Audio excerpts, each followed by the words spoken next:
बुलबुल communication प्रस्तुत करते हैं श्रव्य पुस्तक वोल्गा से गंगा।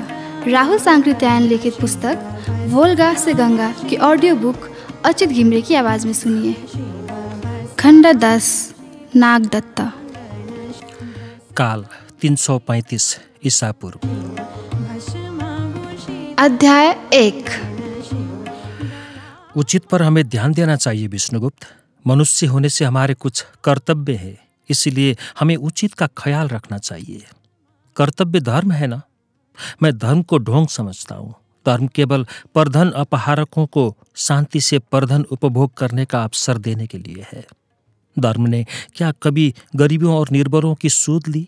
विश्व की कोई जाति नहीं है जो धर्म को न मानती हो, किंतु क्या कभी उसने ख्याल किया कि दास भी मनुष्य हैं?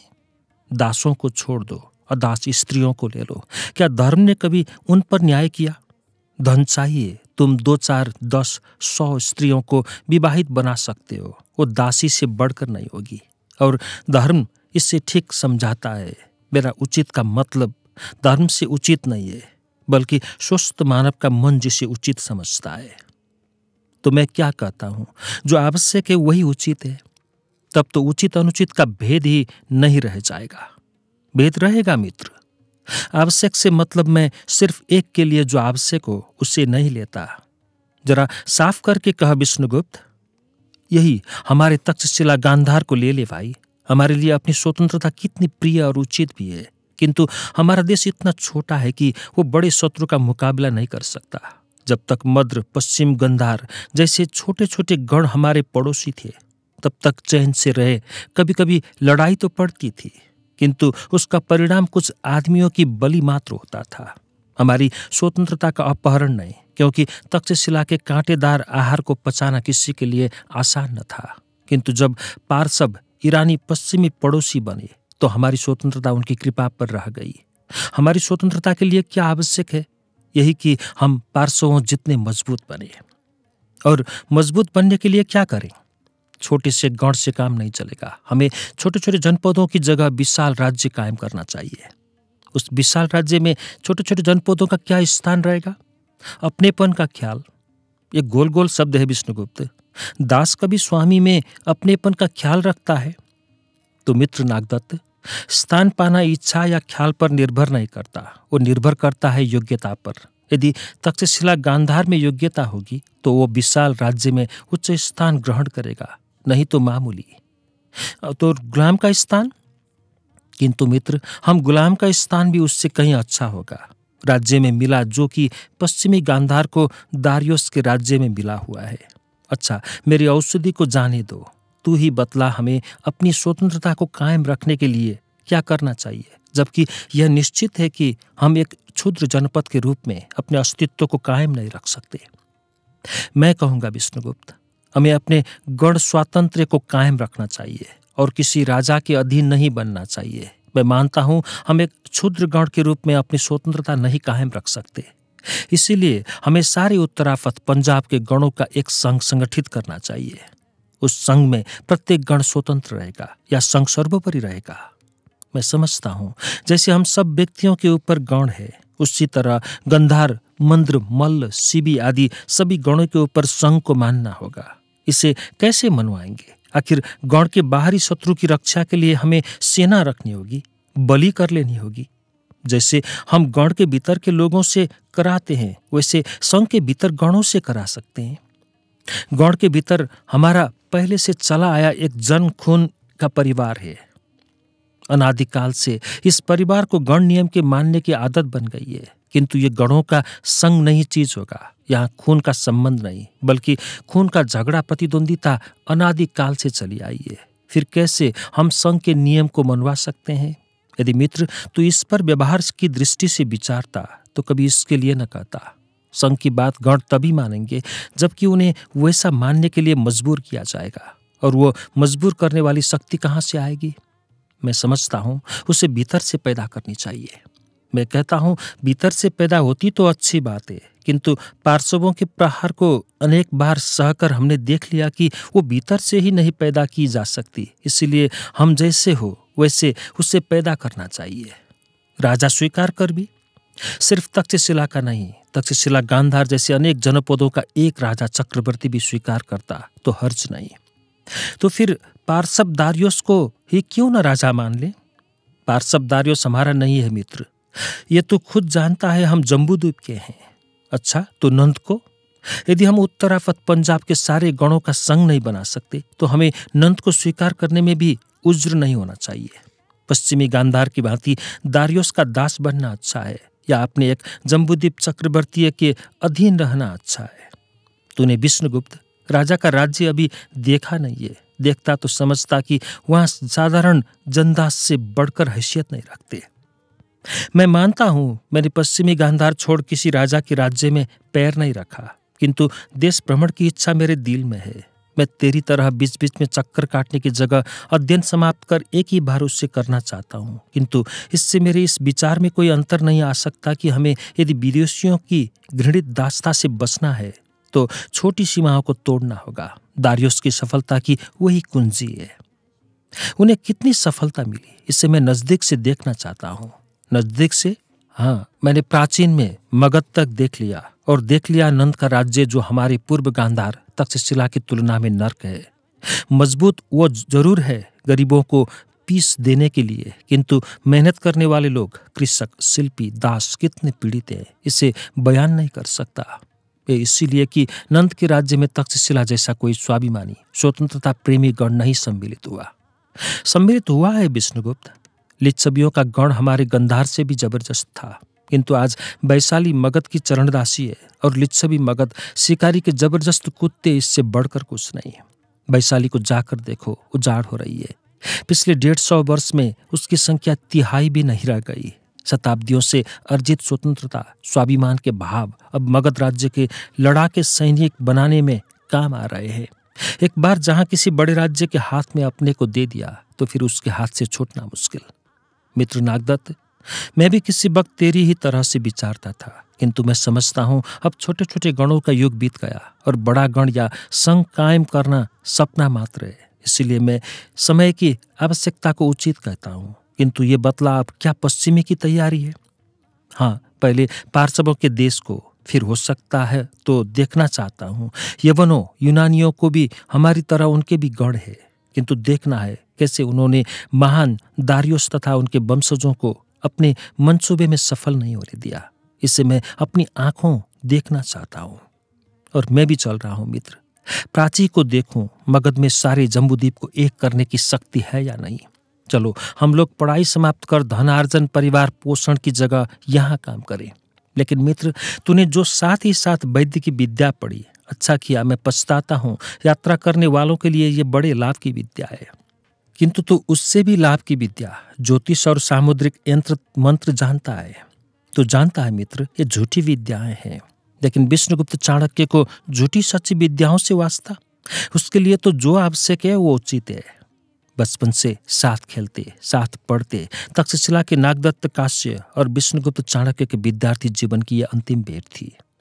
एक से अधिक बार पार्श्वों के हाथ में चली गई तक्षशिला की स्वतंत्रता को बचाने के लिए दोनों अपने अपने विचार के अनुसार कोई रास्ता ढूंढ रहे थे।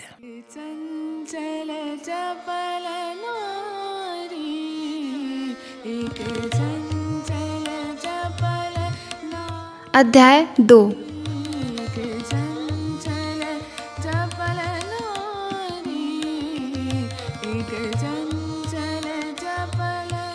चारों ओर छोटे छोटे नंगे वृक्ष, वनस्पति शून्य पहाड़ थे। वहां हरियाली देखने को आंखें तरस रही थी। पहाड़ों के बीच में विस्तृत उपत्यका, जिसमें भी जल और वनस्पति का चिन्ह शायद ही कहीं दिखाई पड़ता हो। इसी उपत्यका के किनारे किनारे कारवां का रास्ता था, जिस पर सदा लोग आते जाते रहते थे, और कारवां और उनके पशुओं के आराम के लिए पांतशालाएं, सराएं बनी हुई थी। आसपास के भूखंड के देखने से आशा नहीं होती कि इन पांतशालाओं में हर तरह का आराम जाने कहां से इतनी चीजें इस मरुभूमि में प्रकट हो जाती थीं। पड़ाव में पांतशालाएं एक से अधिक थीं, जिनमें कुछ साधारण राजकर्मचारियों और सैनिकों के लिए थीं, कुछ व्यापारियों के लिए, और कम से कम एक तो राजा का पांत प्रासाद होता था, जिसमें शाह और उसके क्षेत्र विश्राम करते थे। आज इस पड़ाव के पांत प्रासाद में कोई ठहरा हुआ था उसके अस्तबल में घोड़े बांधे थे। आंगन में बहुत दास कर्मचारी दिखलाई पड़ते थे, किंतु सबके चेहरे पर उदासी थी। इतनी आदमियों के होने पर भी पांत प्रसाद में गजब की नीरवता छाई हुई थी। इसी समय फाटक से उद्विग्न मुख 3 राजकर्मचारी निकले और वो साधारण पांतशालाओं में घुस गए। उनके बहुमूल्य वस्त्रों, रूबीले मुख को देखते ही लोग भय और सम्मान के साथ एक ओर खड़े हो जाते। वो पूछ रहे थे कि वहां कोई वैद्य है। अंत में साधारण जनों की पांतशाला में पता लगा कि उसमें एक हिंदू वैद्य ठहरा हुआ है। वर्षा उस भूमि में बहुत कम होती है और उसकी ऋतु कब की बीत चुकी थी। सेब, अंगूर, खरबूजा जैसे फल अपने सस्तेपन के कारण इस पांतशाला में बिक रहे थे। राजकर्मचारी जब वैद्य के सामने पहुंचा तो वो एक बड़े से खरबूजे सरदे को काट कर खा रहा था। उसके आसपास उसी की तरह के भीखमंगों जैसे भेष में कितने ही और ईरानी बैठे थे, जिनके सामने भी वैसे ही खरबूजे रखे हुए थे। राजकर्मचारी को देखते ही भीखमंगे भयभीत हो इधर उधर भाग खड़े हुए। एक आदमी ने वहां खड़े आदमी की ओर इशारा करके कहा, स्वामी, यह हिंदू वैद्य है। वैद्य के मलिन कपड़ों की ओर देखकर राजकर्मचारी का मुंह पहले बिगड़ सा गया। फिर उसने चेहरे की ओर देखा। वो उन कपड़ों के लायक न था। वहां भय, दीनता का नाम न था। राजकर्मचारी पर उन नीली आंखों से निकलती किरणों ने कुछ प्रभाव डाला। उसकी ललाट की सिकुड़न चली गई और कुछ शिष्ट स्वर में उसने कहा, तुम वैद्य हो? हाँ। कहाँ के? तक्षशिला का। तक्षशिला का नाम सुनकर राजकर्मचारी और नम्र हो गया और बोला, हमारे क्षेत्रप बक्षु सूक्त के क्षेत्रप की स्त्री शामशाह की बहन बीमार हैं। क्या तुम उनकी चिकित्सा कर सकते हो? क्यों नहीं, मैं वैद्य जो हूं।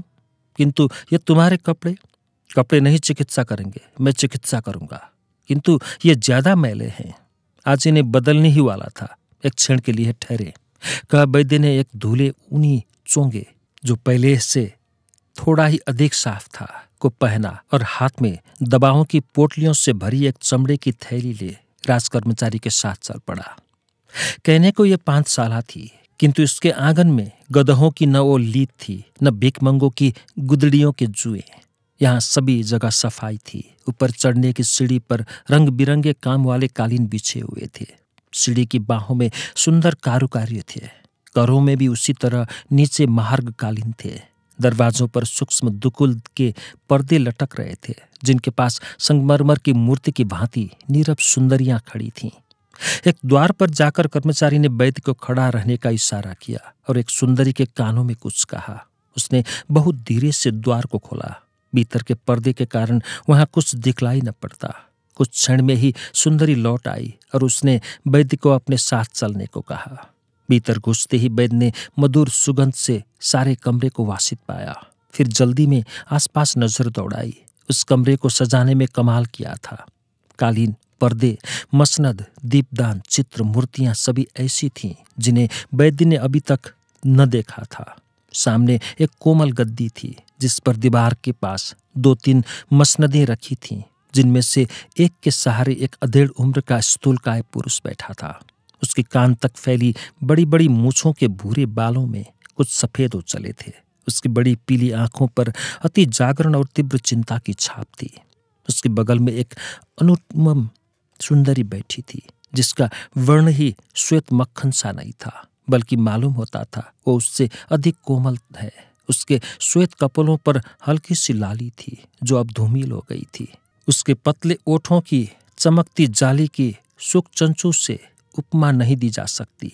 उसकी पतली धनुषाकार भौहों में मृदु पीत रोम थे और नीचे कानों के पास तक चले गए दीर्घ पक्ष्म वाले नील नेत्र, जो सूजे और आरक्त से थे।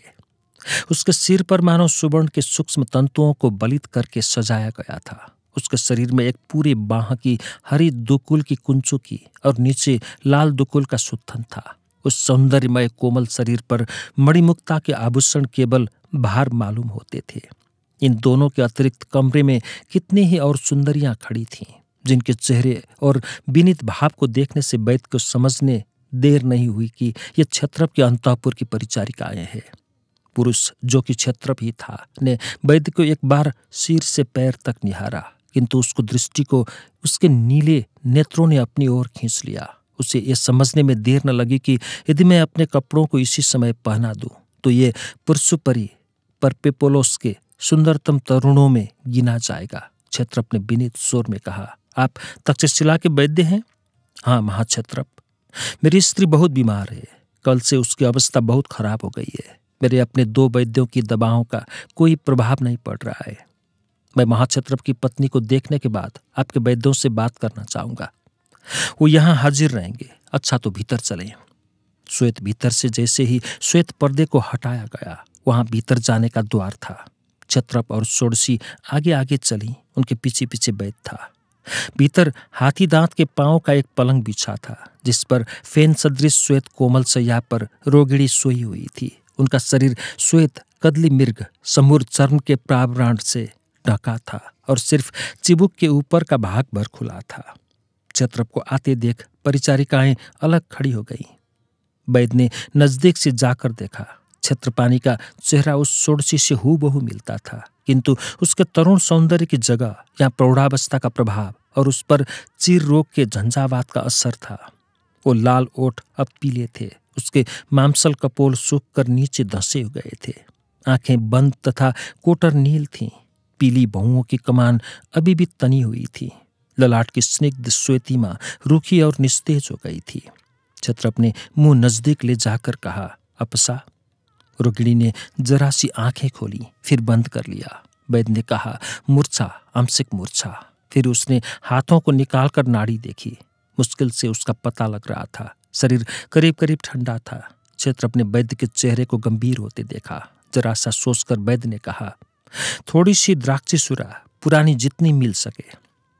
क्षत्रप के पास उसकी कमी न थी। इस यात्रा में भी एक कांच की श्वेत सुराही रुधिर जैसी लाल द्राक्षी सुरा से भरी और एक मणि जटिल सुवर्ण चषक आया। वैद्य ने एक पोटली खोली और दाहिने हाथ की कानी अंगुली के बड़े नख से एक रत्ती कोई दबा निकाल रोगिणी का मुंह खोलने के लिए कहा। क्षत्रप को मुंह खोलने में कोई दिक्कत नहीं हुई। उसने दबा मुंह में डाल एक घोंट सुरा मुंह में डाल दी। रोगिणी को घोंटते देख वैद्य को संतोष हो गया। उसने क्षत्रप से कहा, अब मैं बाहर महाक्षत्रप के वैद्य से मिलना चाहता हूँ। थोड़ी देर में महाक्षत्रपानी आंख खोलेंगी। उस वक्त मेरे आने की जरूरत होगी। दूसरे कमरे में जाकर वैद्य ने पार्श्व वैद्यों से मंत्रणा की। उन्होंने सूक्त से चलने के समय जो साधारण जोर आया था, तब से लेकर आज तक की अवस्था का सारा वर्णन किया। इसी वक्त परिचारिका ने आकर सूचना दी कि स्वामिनी महाक्षत्रप को बुलाती है। महाक्षत्रप के चेहरे पर नया प्रकाश सा दौड़ गया। वो वैद्य को लेकर भीतर गया। क्षत्रपानी की आंखें पूरी तौर से खुली हुई थी। उसके चेहरे में कुछ जीवन का चिन्ह दिखलाई दे रहा था। क्षत्रपानी ने धीरे से किंतु सम्यक स्वर में कहा, मैं जान रही हूं तुम बहुत खिन्न हो। मैंने यही कहने के लिए बुलाया कि मैं अच्छी हो जाऊंगी। मैं अनुभव कर रही हूं मुझ में शक्ति आ रही है। क्षत्रप ने कहा, यही बात मुझसे यह हिंदू वैद्य भी कह रहे थे। चेहरे को और उज्जवल करते हुए क्षत्रपानी ने कहा, हिंदू वैद्य जानते हैं मेरी बीमारी को। मेरी बीमारी खत्म हो चुकी है। क्यों वैद्य? हाँ, बीमारी खत्म हो गई, किंतु महाक्षत्रपानी को थोड़ा सा विश्राम करना पड़ेगा। मैं यही सोच रहा हूं कि कितनी जल्दी आपको परशुपुरी जाने लायक कर दिया जाए।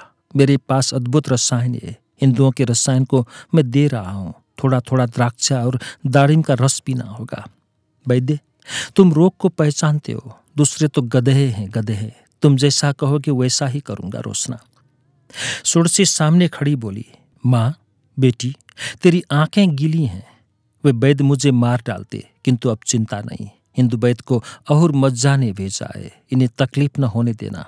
मुझे जो खाने पीने को वैद्य कहे तू अपने हाथ से देना। वैद्य रोशना को कुछ बातें बतलाकर बाहर निकला। क्षत्रप का चेहरा खिला हुआ था। वैद्य ने कुछ दवाओं को भोजपत्र के टुकड़ों में बांधकर क्षत्रप के हवाले कर जब अपनी पांचशाला में जाना चाहा तो क्षत्रप ने कहा, तुमको हमारे साथ रहना चाहिए, किंतु मैं दरबार में रहने का तरीका नहीं जानता। तो भी मनुष्य के रहने का तरीका तुम अच्छी तरह जानते हो। तरीका जाति जाति का अलग होता है। मेरी रहन सहन से आपके परिचायकों को कष्ट होगा। मैं एक बिल्कुल अलग कमरा पास ही दे रहा हूं। तुम्हारे पास रहने से हमें संतोष रहेगा। महाक्षत्रपानी की अब कोई चिंता न करे।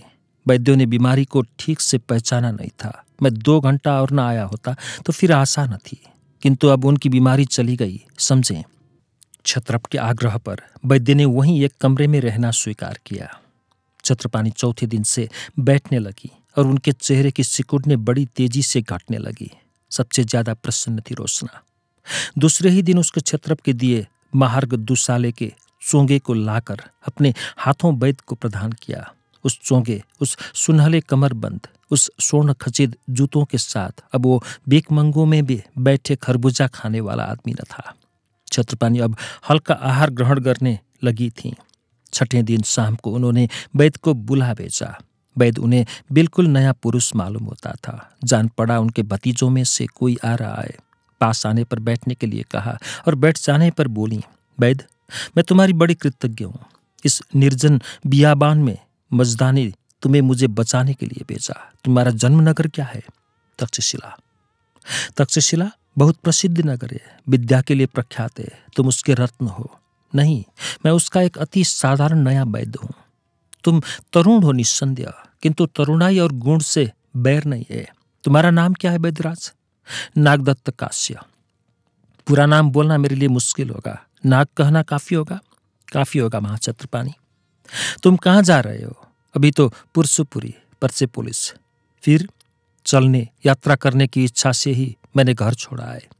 हम भी पुरसुपुरी जा रहे हैं। तुम हमारे साथ चलो, हम तुम्हारा हर तरह से ख्याल रखेंगे। रोशना, तू वैद्यराज के आराम का खुद ख्याल किया कर। दास बेपरवाही करेंगे। नहीं माँ, मैं खुद देखती रहती हूँ। मैंने सोफिया को इस काम में लगा दिया है। सोफिया ये बनी यूनानी जिससे मेरे भाई ने यहाँ मेरे लिए भेजा था। हाँ माँ, तुम्हारा तो कोई काम न था और लड़की बहुत होशियार मालूम होती है, इसलिए मैंने उसे ही लगा दिया है। तो वैद्यराज, हमारे साथ पुरसुपुरी चलना होगा। मैं तुम्हारी इच्छा के प्रतिकूल कुछ न करूंगी, किंतु मैं चाहूंगी तुम हमारे परिवार के वैद्य रहो। नागदत्त कुछ देर बैठकर अपने कमरे में चला गया।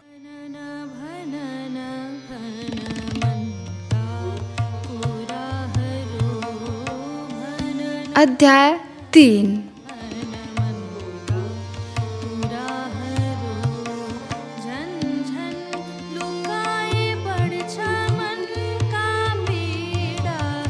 संसार के इतने विशाल राज्य की राजधानी इन नंगे वृक्ष वनस्पतिहीन पहाड़ों में इतनी प्राकृतिक दरिद्रता के साथ होगी, नागदत्त को इसका ख्याल भी न था। परसुपुरी महानगरी थी। राजप्रासाद के विशाल चमकते पाषाण स्तंभों, उसके गगनचुंबी शिखरों को बाहर से देखने पर ही सामशाही वैभव का पता लगता था। नगर की समृद्धि भी उसी के अनुरूप थी, किंतु यह सब मनुष्य के हाथों का निर्माण था। प्रकृति ने अपनी ओर से सचमुच ही उसे अत्यंत दरिद्र बनाया था। परसुपुरी और सांसा के वैभव को देखने के लिए सांसा की बहन अप्सा के आश्रय से बढ़कर अच्छा अवसर नहीं मिल सकता था। छत्रपाणी ने परसुपुरी पहुंचकर नागदत्त के आराम का बहुत ध्यान रखा, और जब उसने दक्षिणा के लिए जोर दिया तो वैद्य ने सोफिया को मांग लिया। जब सोफिया की टूटी फूटी पारसी को समझना मुश्किल हो रहा था, उस वक्त भी नागदत्त को इतना पता लग गया था कि उन चमकीले नेत्रों के भीतर तीक्ष्ण प्रतिभा छिपी हुई है। जब वो उसकी हो गई, हाँ, दासी के तौर पर, तो नागदत्त ने उसे कभी स्वीकार नहीं किया और धीरे धीरे भाषा का परिचय भी और अधिक बढ़ने लगा। नागदत्त ने स्वयं यवनानी लिपि सीखी और सोफिया उसे बड़े परिश्रम से एथेंस की भाषा सिखाने लगी। साल बीतते बीतते वो उसमें निपुण हो गया। एक दिन सोफिया ने तरुण वैद्य के प्रति कृतज्ञता प्रकट करते हुए कहा, भाग्य या संयोग भी कैसी चीज है। मुझे कभी आशा नहीं हुई थी कि मैं तुम्हारे जैसे कोमल स्वभाव के स्वामी की दासी बनूंगी। नहीं सोफिया, तुम यदि छत्रपाणी के साथ रहती तो तुम्हें शायद ज्यादा आराम होता। लेकिन सोफी, मुझे स्वामी न कहो। दास प्रथा का नाम सुनकर मुझे जोर आता है, किंतु मैं तुम्हारी दासी हूं। तुम दासी नहीं हो। मैंने क्षत्रप दंपति को सूचित कर दिया है कि सोफिया को मैंने दासता से मुक्त कर दिया। तो मैं अब दासी नहीं हूं? नहीं, अब तुम मेरी हर तरह स्वतंत्र हो और जहां चाहो मैं कोशिश करूंगा तुम्हें वहां पहुंचाने की। किंतु यदि मैं तुम्हारे पास और रहना चाहूं तो बाहर तो नहीं करोगे? ये बिल्कुल तुम्हारी इच्छा पर है। दासता मनुष्य को कितना दबा देती है। पिता के घर में मैंने अपने दासता को देखा था। वो हंसते थे, आमोद प्रमोद करते थे। मैंने कभी नहीं समझा था कि उस हंसी के भीतर इतनी व्यथा छिपी हुई है। जब मैं स्वयं दासी हुई तब मुझे अनुभव हुआ कि दासता कैसा नर्क है। तुम कैसे दासी हुई सोफी? यदि कष्ट न हो तो बताओ। मेरे पिता एथेंस नगरी के एक प्रमुख नागरिक थे। जब मकदुनिया के राजा फिलिप ने हमारी नगरी का विजय किया तो पिता परिवार के व्यक्तियों को ले नाव से एशिया भाग आए। हमने समझा था यहाँ हमें शरण मिलेगी, किंतु जिस नगरी में हम उतरे चंद महीने बाद ही पार्थिवों ने उस पर आक्रमण कर दिया। नगर का पतन हुआ और उस भागदौड़ में कोई कहीं गया, कोई कहीं। कितने नागरिकों को पार्षदों ने बंदी बनाया, मैं भी उन्हीं बंदियों में था। और अच्छे रूप और तरुणाई के कारण मुझे सेनापति के पास भेज गया। सेनापति से शाह के पास। शाह के पास मेरी जैसे सैकड़ों यौवन तरुणियां थी। उसने अपनी बहन को आते सुन मुझे उसके पास भेज दिया। यद्यपि मैं दासी थी, किंतु अपने रूप के कारण खास स्थान रखने वाली दासी थी। इसलिए मेरा अनुभव साधारण दासियों का नहीं हो सकता। तो मैं ही जानती हूँ इस यातना को। मुझे जान पड़ता था मैं मानवी नहीं हूँ। तो सोफी, तुम्हारे पिता से फिर भेंट नहीं हो सकी? मुझे विश्वास नहीं कि वो जिंदा बचे होंगे। अब तो हम हवा में उड़ते सूखे पत्ते हैं। प्यारी एथेंस बर्बाद हो गई। जब जीवित होने पर भी मिलने का ठाव कहाँ रहा। एथेंस महानगरी है सोफिया। थी कभी स्वामी, स्वामी नहीं नाग कहो सोफी। थी कभी नाग, किंतु अब तो वो उजड़ चुकी है। हमारा गण जिसने महान दारियोस के दांत खट्टे किए, उसे क्षुद्र फिलिप ने अनतशीर कर दिया। क्यों ऐसा हुआ सोफी? पार्सबों के अनेक आक्रमण का प्रतिकार करके भी एथेंस के कितने ही विचारकों के दिमाग में एक ख्याल बैठ गया कि जब तक पार्सबों के मुकाबले में हम भी एक बड़ा राज्य नहीं कायम कर लेते, तब तक निस्तार नहीं। फिलिप कभी सफल न होता यदि एथेंस से उसे सहायता न मिली होती। आह तक्षशिला, तूने भी विष्णुगुप्त को पैदा किया। तक्षशिला, विष्णुगुप्त क्या है नाग? अभिमानी ने तक्षशिला, मेरी जन्मभूमि पूर्व की एथेंस। हमारे गण ने भी महान दारियोस और उसके उत्तराधिकारियों को कई बार मार भगाया, किंतु मेरा सहपाठी विष्णुगुप्त अब वही बात कर रहा है जिसे फिलिप को सहायता पहुंचाने वाले एथेंस के नागरिकों ने कहा था। क्या तक्षशिला भी हमारी एथेंस की भांति ही गण है? हाँ, गण है। और हमारी तक्षशिला में कोई दास नहीं। उसकी भूमि पर पैर रखते ही दास अदास हो जाते हैं। आह करुणामयी तक्षशिला। तभी नाग, मैंने पहले दिन से ही देखा दासों के साथ बरतने का तुम्हें ढंग नहीं मालूम है, और मैं कभी मालूम नहीं होने दूंगा। मैंने विष्णुगुप्त को कहा, यदि तुम मागधों को लाओगे तो तक्षशिला की पवित्र भूमि पर दासता का कलंक लगे बिना नहीं रहेगा। मागध कौन है नाग? हिंद के फिलिप। तक्षशिला से पूर्व एक विशाल हिंदू राज्य। पार्सबों के आक्रमण से हम तंग आ गए थे। जीतते जीतते भी हम निर्बल और हारे से हो गए थे। वस्तुतः अकेली तक्षशिला पार्सब शहंशाह से मुकाबला नहीं कर सकती, किंतु मैं इसके दबाव अपने अनेक गणों के संग को बतलाता हूँ। किंतु नाग, हमारे देश में यह भी करके देख लिया गया। हमारी हेल्ला जाति के कितने ही गणों ने संग बांधकर पार्सबों का मुकाबला किया, किंतु वो संग स्थायी नहीं हो सका। गणों में अपने अपने गण की स्वतंत्रता का इतना ख्याल होता है कि वो संघ को यह स्थान देने के लिए तैयार नहीं होता। तो क्या मैं गलत साबित होऊंगा और विष्णुगुप्त ही सही? क्या विष्णुगुप्त संघ में सफलता नहीं देखता? हाँ, वो कहता है हमारा शत्रु जितना मजबूत है उसका मुकाबला गणों के संघ से नहीं हो सकता। अनेक गणों की सीमा मिटाकर यदि एक महान गण बनाया जा सके तो शायद संभव हो, किंतु गण इसे नहीं मानेंगे। शायद नाग, तुम्हारा मित्र ठीक कहता है, किंतु हमने अंत तक एथेंस की स्वतंत्रता को खुशी से देने का ख्याल मन में नहीं आने दिया। तो सोफी, गण होते हुए एथेंस ने इस दासता को क्यों स्वीकार किया? अपने पतन को जल्दी बुलाने के लिए। तनिकों के लोभ ने दासता को जारी किया और धीरे धीरे दास स्वामियों से भी संख्या में बढ़ गए। तुम्हें यहाँ पार्सबों में सबसे बुरी बातें क्या मालूम हुई? दासता, जो कि हमारे यहाँ भी थी, फिर शहंशाहों और धनिकों का रनिवास। तुम्हारे यहाँ ऐसा नहीं होता? हमारे यहाँ मकदूनिया का राजा फिलिप भी एक से अधिक ब्याह नहीं कर सकता। यहाँ तो छोटे छोटे राजकर्मचारी तक कई कई शादियां करते हैं। हमारे यहाँ कभी कभी एक से अधिक ब्याह देखे जाते हैं, यद्यपि उनकी संख्या कम है, किंतु मैं अनुभव करता था कि यह स्त्रियों की दासता की निशानी है। एथेंस ने यदि दासता रखी तो तक्षशिला ने अनेक स्त्री के साथ विवाह को जारी रखकर उसे कायम रखा। और धन का थोड़ी ही घरों में जमा होना। मैंने विष्णुगुप्त को कहा था, गढ़ में कितनी ही धन सिक्का क्यों न बढ़े, किंतु वो राजाओं की भांति पानी की तरह नहीं बहाया जा सकता। यहाँ तुम देख रही हो सोफी, महार्ग, मृगचम, दुकुल, मणि, मुक्ता आदि वस्तुओं के साथ किस तरह का व्यवहार किया जाता है। एक गुलाबी काल, एक प्रबाली अदर ख्याल भी नहीं करते कि इन वस्तुओं को पैदा करने के लिए कितने करोड़ करोड़ आदमी भूखे मर रहे हैं। हमारे घरों पर गिरे पानी को छीनकर समुद्र को महान जलराशि मिली है। मिट्टी से सोना पैदा करने वाले भूखे नंगे रहते हैं और सोने को मिट्टी करने वाले मौज उड़ाते हैं। मैं 3 बार सांसा के सामने गया। हर बार लौटते वक्त मेरे सिर में दर्द होने लगा। मैंने उसके सारे वैभव से जाड़ों में ठिठुर कर, गर्मियों में जलकर मरने वाले कमकरों की आह निकलती देखी। उसकी लाल मदिरा मुझे सताई गई प्रजा के खून के रूप में दिखलाई पड़ी। मैं पुरसुपुरी से तंग आ गया हूँ और जल्दी निकल भागना चाहता हूँ। कहाँ जाना चाहती हो नाग?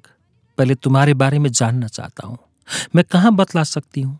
यवन लोक, यूनान पसंद होगा तो उधर ही चलेंगे, किंतु रास्ते में मुझे फिर कोई छीन लेगा और अब की बार नाग जैसा त्राता नहीं प्राप्त कर सकूंगी। सोफिया का स्वर असाधारण कोमल हो गया था। उसके सुंदर आयत नयन कातर से देख पड़ रहे थे। नागदत्त ने उसके कान के ऊपर से लटकते सुनहले बालों को छूते हुए कहा, उसके लिए उपाय सोच रखा है, किंतु उसमें तुम्हारी सम्मति की भी जरूरत है। क्या? छत्रप, छत्रपानी और सांसा से अपने बारे में पत्र ले लूंगा कि ये सांसा से सम्मानित हिंदू वैद्य है, तो तुमको कोई नहीं छेड़ेगा। और तुम दुनिया को दिखलाने के लिए वैद्य की स्त्री यदि बनना चाहो तो पत्र में तुम्हारा नाम भी लिखवा दूंगा। सोफिया की आंखों में आंसू छल छल उतर आए। उसने नागदत्त के हाथ को अपने हाथों में लेकर कहा, नाग, तुम कितने उदार हो और साथ ही तुम उसे जानने की कोशिश भी नहीं करना चाहते। तुम कितने सुंदर हो, किंतु कभी तुमने यहाँ अपनी ओर झांकता पुष्पराग और नीलम की आंखों को नहीं देखा। नाग, रोशनाक ने कितने ही बार मेरे सामने तुम्हारे लिए प्रेम प्रकट किया था। उसका एक कोई मरियल सा भाई है। माँ बाप चाहते हैं उसी से ब्याह कर देना, किंतु वो तुमको चाहती है। अच्छा हुआ जो मैंने नहीं जाना, नहीं तो इनकार ही करना पड़ता। सोफिया, मैं इन प्रासाद पोषिताओं के लिए नहीं हूँ, मैं शायद किसी के लिए नहीं हूँ, क्योंकि मुझसे प्रेम करने वाली को कभी सुख की नींद सोने को नहीं मिलेगी। किंतु यदि तुम चाहो तो सांसा के पत्र में पत्र भर के लिए अपनी स्त्री लिखवा लूं। शायद यवन देश में तुम्हारा कोई प्रिय मिल जाए कि तुम अपना रास्ता लेना।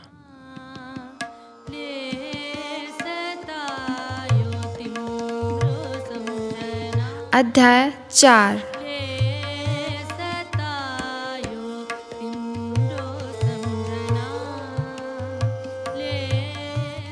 वैद्य नागदत्त की हर जगह आवभगत होती थी। वह हिंदू वैद्य था। पार्श्व शाहशाह दारगोस का वैद्य रह चुका था। साथ ही चिकित्सा में उसका अद्भुत अधिकार था। परसुपुरी में रहते ही वो यवन भाषा सीख गया था। फिर सोफिया उसकी सहचरी थी। उसने मकदूनिया देखी, फिलिप के पुत्र अलिक सुंदर सिकंदर के गुरु अरस्तु को देखा। नागदत्त स्वयं भी दार्शनिक था, किंतु भारतीय रंग का। अरस्तु की शाहशाह पसंदी से उसका मतभेद था, तो भी वो अरस्तु के लिए भारी सम्मान लेकर मकदूनिया से विदा हुआ। अरस्तु की सबसे बड़ी बात जो उसे पसंद आई वो थी सत्य की कसौटी दिमाग नहीं, जगत के पदार्थ प्रकृति की है। अरस्तु प्रयोग तजुर्बे को बहुत ऊंचा स्थान देता था। नागदत्त को अफसोस होता था कि भारतीय दार्शनिक सत्य को मन से उत्पन्न करना चाहते हैं। नागदत्त ने अरस्तु के मनस्वी शिष्य की प्रशंसा उसके गुरु के मुंह से सुनी थी और खुद भी कई बार उससे बातचीत की थी। उस तरुण में असाधारण शौर्य ही नहीं बल्कि असाधारण परख भी थी। नागदत्त ने अरस्तु से एथेंस जाकर लौट आने के लिए छुट्टी ली थी, किंतु उसे क्या मालूम था कि यही इसकी यवन दार्शनिक से अंतिम भेंट होगी। वीरों की जननी, गणतंत्र की विजय ध्वजा धारिणी एथेंस नगरी के भीतर वो उतनी ही श्रद्धा और प्रेम के साथ प्रविष्ट हुआ जितना कि तक्षशिला के लिए करता। नगर फिर से आबाद हो गया था, किंतु सोफिया ने बतलाया कि अब वह एथेंस नहीं रहा। वेनस, जुपिटर के मंदिर अब भी अमर कलाकारों की सुंदर कृतियों से अलंकृत थे, किंतु एथेंस के नागरिकों में वो उत्साह, वो जीवन नहीं था जिसे कि सोफिया ने देखा था। सोफिया के पिता का घर नहीं, उसकी भूमि पर बने घर का स्वामी कोई मकदूनियन व्यापारी था। उस घर को देखकर वो इतनी उद्विग्न हो गई कि एक रात उसकी चेष्टाएं उसकी स्वाभाविक गंभीरता के विरुद्ध होती थी, किंतु वो बोलती कम थी। कभी उसके नेत्रों से आंसुओं के बूंद झरते थे और कभी वो संगमरमर की मूर्ति सी निश्चल हो जाती। नागदत्त समझ गया कि अपने बाल्य के प्रिय स्थान को ऐसी अवस्था में देखकर उसकी यह हालत हुई है, किंतु बड़ी मुश्किल ये थी कि समझाने का वहां अवसर न था। और अंत में सोफिया के इस मर्मांतक शोक का असर नागदत्त पर भी पड़ा। जब सोफिया फिर प्रकृतस्थ हुई तो वो बिल्कुल बदली हुई थी। अपने शरीर को सजाने का उसे कभी ख्याल न होता था, किंतु अब वो गणतांत्रिक एथेंस की तरुणियों की भांति अपने खुले सुवर्ण केसों को ताजे फूलों की माला की मेखला से बांधती थी। बदन पर यवन सुंदरियों का पैर तक लटकता अनेक चुनावों वाला सुंदर कंचुक होता है और पैरों में अनेक बद्दियों की चप्पल। उसके सुंदर श्वेत ललाट, गुलाबी कपोलों, अतिरिक्त ओठों में तारुण्य, सौंदर्य और स्वास्थ्य का अद्भुत सम्मिश्रण था। और प्रसन्नता, मुस्कान तो उसके चेहरे, ओठों पर और वक्त नाचती रहती थी। नागदत्त को यह देखकर आश्चर्य नहीं, अपार हर्ष हुआ। उसके पूछने पर सोफिया ने कहा, प्रिय नाग, मैंने जीवन को अब तक एकमात्र शोक और चिंता की वस्तु समझ रखा था, किंतु मुझे वह दृष्टि गलत मालूम हो रही है। जीवन पर इस तरह की एकांकी दृष्टि जीवन के मूल्य को कम कर देती है और उसके कार्य करने की क्षमता को निर्बल कर देती है। आखिर तुम भी नाग तक्षशिला के भविष्य के लिए कम चिन्ह नहीं रखते, किंतु तुम चित्त को शीतल रख उपाय सोचने में सारी शक्ति लगाते हो। मुझे बड़ी प्रसन्नता है सोफी, तुम्हें इतना आनंदित देखकर। मुझे आनंद क्यों न होगा, मैंने एथेंस में लौटकर अपने प्रिय को पा लिया। नागदत्त ने हर्षोल्लास से पुलकित होकर कहा, यह भी आनंद की बात है कि तुमने अपने प्रिय को इतने दिनों बाद पा लिया। मैं देखती हूँ नाग, तुम मनुष्य नहीं हो, देवताओं से भी ऊपर हो। तुम में ईर्ष्या छू तक नहीं गई है। ईर्ष्या? ईर्ष्या का यहाँ क्या काम? मैंने सोफी क्या जिम्मा नहीं लिया था तुम्हें यवन देशों में पहुंचाने का? मैं क्या तुमसे कहा नहीं था कि तुम वहां अपने प्रिय को ढूंढ लेना? हाँ, कहा था। तुम्हारे इस असाधारण हर्ष को देखकर मुझे ख्याल होने लगा था कि तुम्हें कोई असाधारण प्रिय वस्तु प्राप्त हुई है। तुम्हारा ख्याल ठीक निकला नाग। अच्छा, तुम मुझे आज्ञा दो तुम्हारे प्रियतम को यहाँ निमंत्रित करने की, या यदि वह अभी यहाँ ना आ सकता हो तो उसे देखने की। किंतु तुम इतने उतावले क्यों हो रहे हो? सचमुच ही मैं उतावला हो रहा हूं? तुम गलत नहीं कर रही हो। नागदत्त ने अपने को रोकने की कोशिश की। सोफिया को भय मालूम होने लगा कि वो अपने आंसुओं को रोक न सकेगी। उसने एक और मुंह फेर कर कहा, देख सकते हो, किंतु तुम्हें एथेंस के तरुण का वेश धारण करना होगा। इससे कुछ अच्छा वो नया होगा, नया चप्पल जो तुम कल खरीद लाई, मैं उसे पहन लेता हूं। जाओ पहन आओ, तब तक मैं अपने प्रियतम के लिए माला ले लूं। लिदिया उसे गूंथ रही है। अच्छा, कह नागदत्त दूसरे कमरे में चला गया। सोफिया बैठक के बड़े दर्पण के सामने खड़ी हुई। उसने अपने वस्त्रों और फूल के आभूषणों पर एक बार फिर हाथ फेरा, फिर एक माला को दर्पण के पीछे रख चुपके से कमरे के द्वार पर जाकर बोली, नाग, बहुत देर हो रही है, कहीं मेरा प्रियतम किसी प्रमोदशाला में न चला जाए। जल्दी कर रहा हूं सोफी, ये तुमने कैसा तोग ला दिया है, इसकी चुंदन ठीक नहीं बैठ रही है। मैं सहायता कर दूं, बड़ी कृपा होगी। उलझी चुंदन का सुलझाना आसान था। फिर नागदत्त ने नए चप्पल को पहना। नागदत्त के खिले मुंह की ओर देखने का सोफी को साहस नहीं हुआ। उसने हाथ को पकड़कर कहा, पहले चलो दर्पण में अपनी नई पोशाक देख तो लो। तुमने देख लिया सोफी, यही बहुत है। विनीत वेश होना चाहिए। हाँ, मैं तो समझती हूँ विनीत है, किंतु एक बार देख लेना बुरा नहीं है। सोफी ने नागदत्त को दर्पण के सामने खड़ा कर दिया। वो अपने वस्त्र को देखने लगा। उसी वक्त उसने माला निकाल कर कहा, ये माला मैंने प्रियतम के लिए बनाई है। बहुत अच्छी माला है सोफी, किंतु मालूम नहीं उसे कैसी लगेगी। क्यों, बहुत अच्छी लगेगी। उसके पीले केस और ये माला अतिरिक्त गुलाबों की है, सुंदर मालूम होगी। जरा तुम्हारे सिर पर रख कर देख लूं। तुम्हारी मर्जी, मेरे भी केस पीले हैं, इसलिए तो निश्चय कर लेना चाहती हूँ। माला को सिर पर रखकर सामने से देख, फिर दर्पण से मुंह दूसरी ओर घुमाने के लिए कहा, तो तुम आज मेरे प्रियतम को देखोगे नाग? अभी यह देखो। नाग ने मुंह घुमाया। सोफिया की अंगुली दर्पण की ओर, नागदत्त के प्रतिबिंब की ओर थी। उसने आनंदाश्रुपूर्ण नेत्रों से कहा, यह है मेरा प्रियतम। और फिर दूसरे ही क्षण उसने अपनी भुजाओं में नागदत्त को बांध उसके ओठों पर अपने ओंठ को रख दिया। नागदत्त कितनी देर तक चुप रहा। फिर सोफी ने ओठों को हटा अपने कपोल से उसके कपोल को लगाकर कहा, मेरा प्रियतम कितना अच्छा है नाग। सोफी, मैं अपने को तुम्हारे योग्य नहीं समझता, मैं अपने को समझती हूं मेरे नाग। अब मृत्यु तक हम साथ रहेंगे। नागदत्त के आंसुओं का बांध अब टूटा। उसने कहा, मृत्यु तक।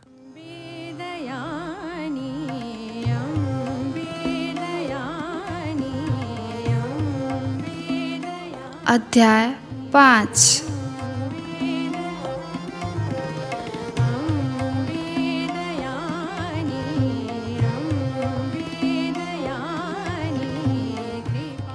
नागदत्त की बड़ी इच्छा थी सलामी की एक खाड़ी देखने की, जहाँ की यवन नौसेना ने पार्सवों को जबरदस्त पराजय दी थी।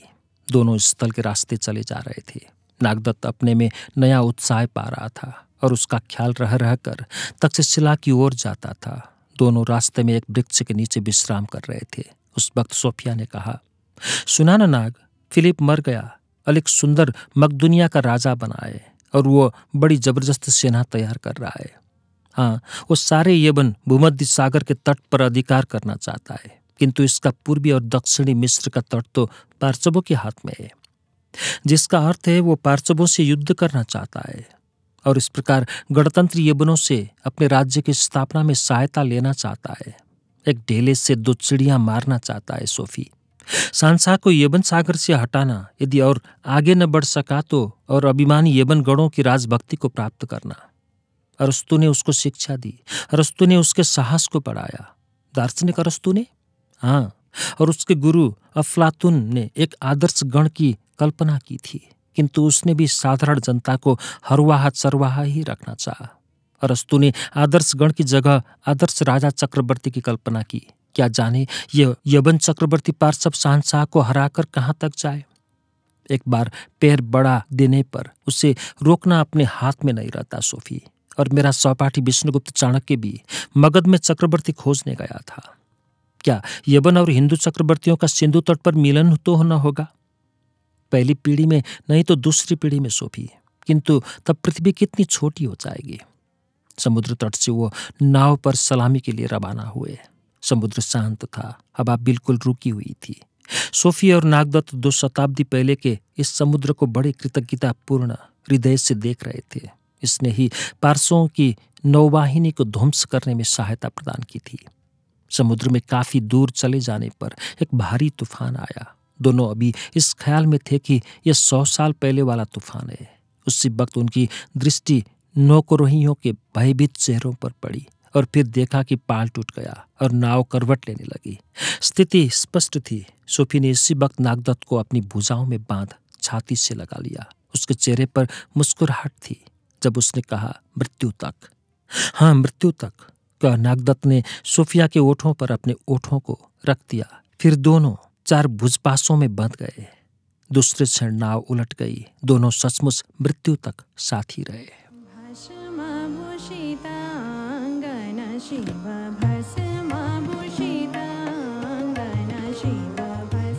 खंड 11 प्रभा।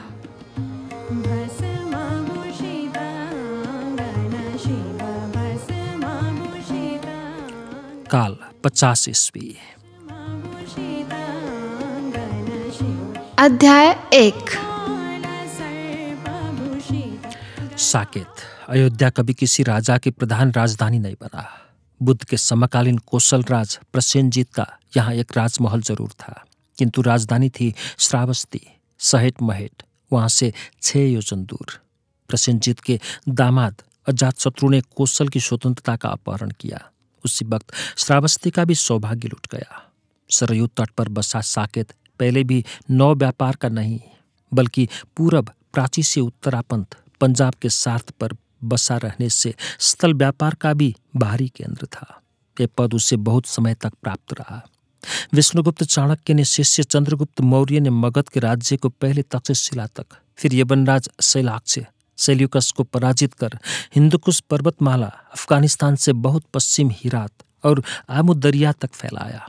चंद्रगुप्त और उसके मौर्य वंश के शासन में भी साकेत व्यापार केंद्र से ऊपर नहीं उठ सका।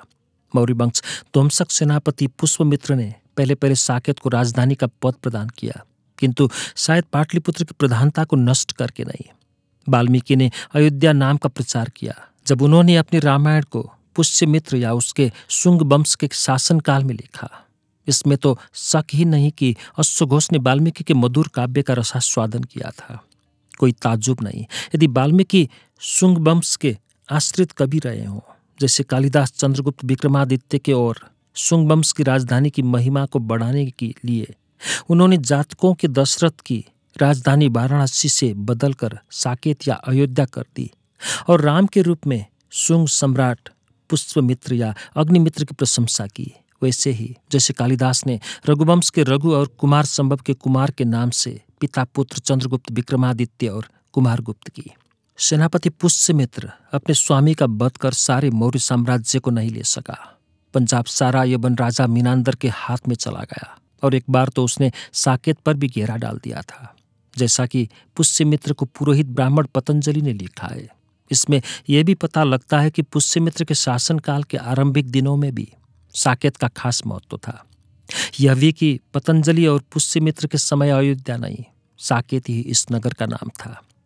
पुष्यमित्र, पतंजलि और मीनांदर के समय से हम 200 साल और पीछे आते हैं। इस समय भी साकेत में बड़े बड़े श्रेष्ठी सेठ बसते थे। लक्ष्मी का निवास होने से सरस्वती की भी थोड़ी बहुत कद्र होना जरूरी था, और फिर धर्म तथा ब्राह्मणों का गुड़चीटे की तरह मौजूद होना भी स्वाभाविक था। इन्हीं ब्राह्मणों में एक धन विद्या संपन्न कुल था, जिसके स्वामी का नाम काल ने भुला दिया, किंतु स्वामिनी का नाम उसके पुत्र ने अमर कर दिया। ब्राह्मणी का नाम था सुवर्णाक्षी। उसके नेत्र सुवर्ण जैसे पीले थे। उस वक्त पीले नीले नेत्र ब्राह्मणों और क्षत्रियों के आमतौर पर पाए जाते थे, और पीली आंखों का होना दोष नहीं समझा जाता था। ब्राह्मणी सुवर्णाक्षी का एक पुत्र उसी की भांति सुवर्णाक्षी, उसी की भांति पिंगल केश और उसी की भांति सुगौर था।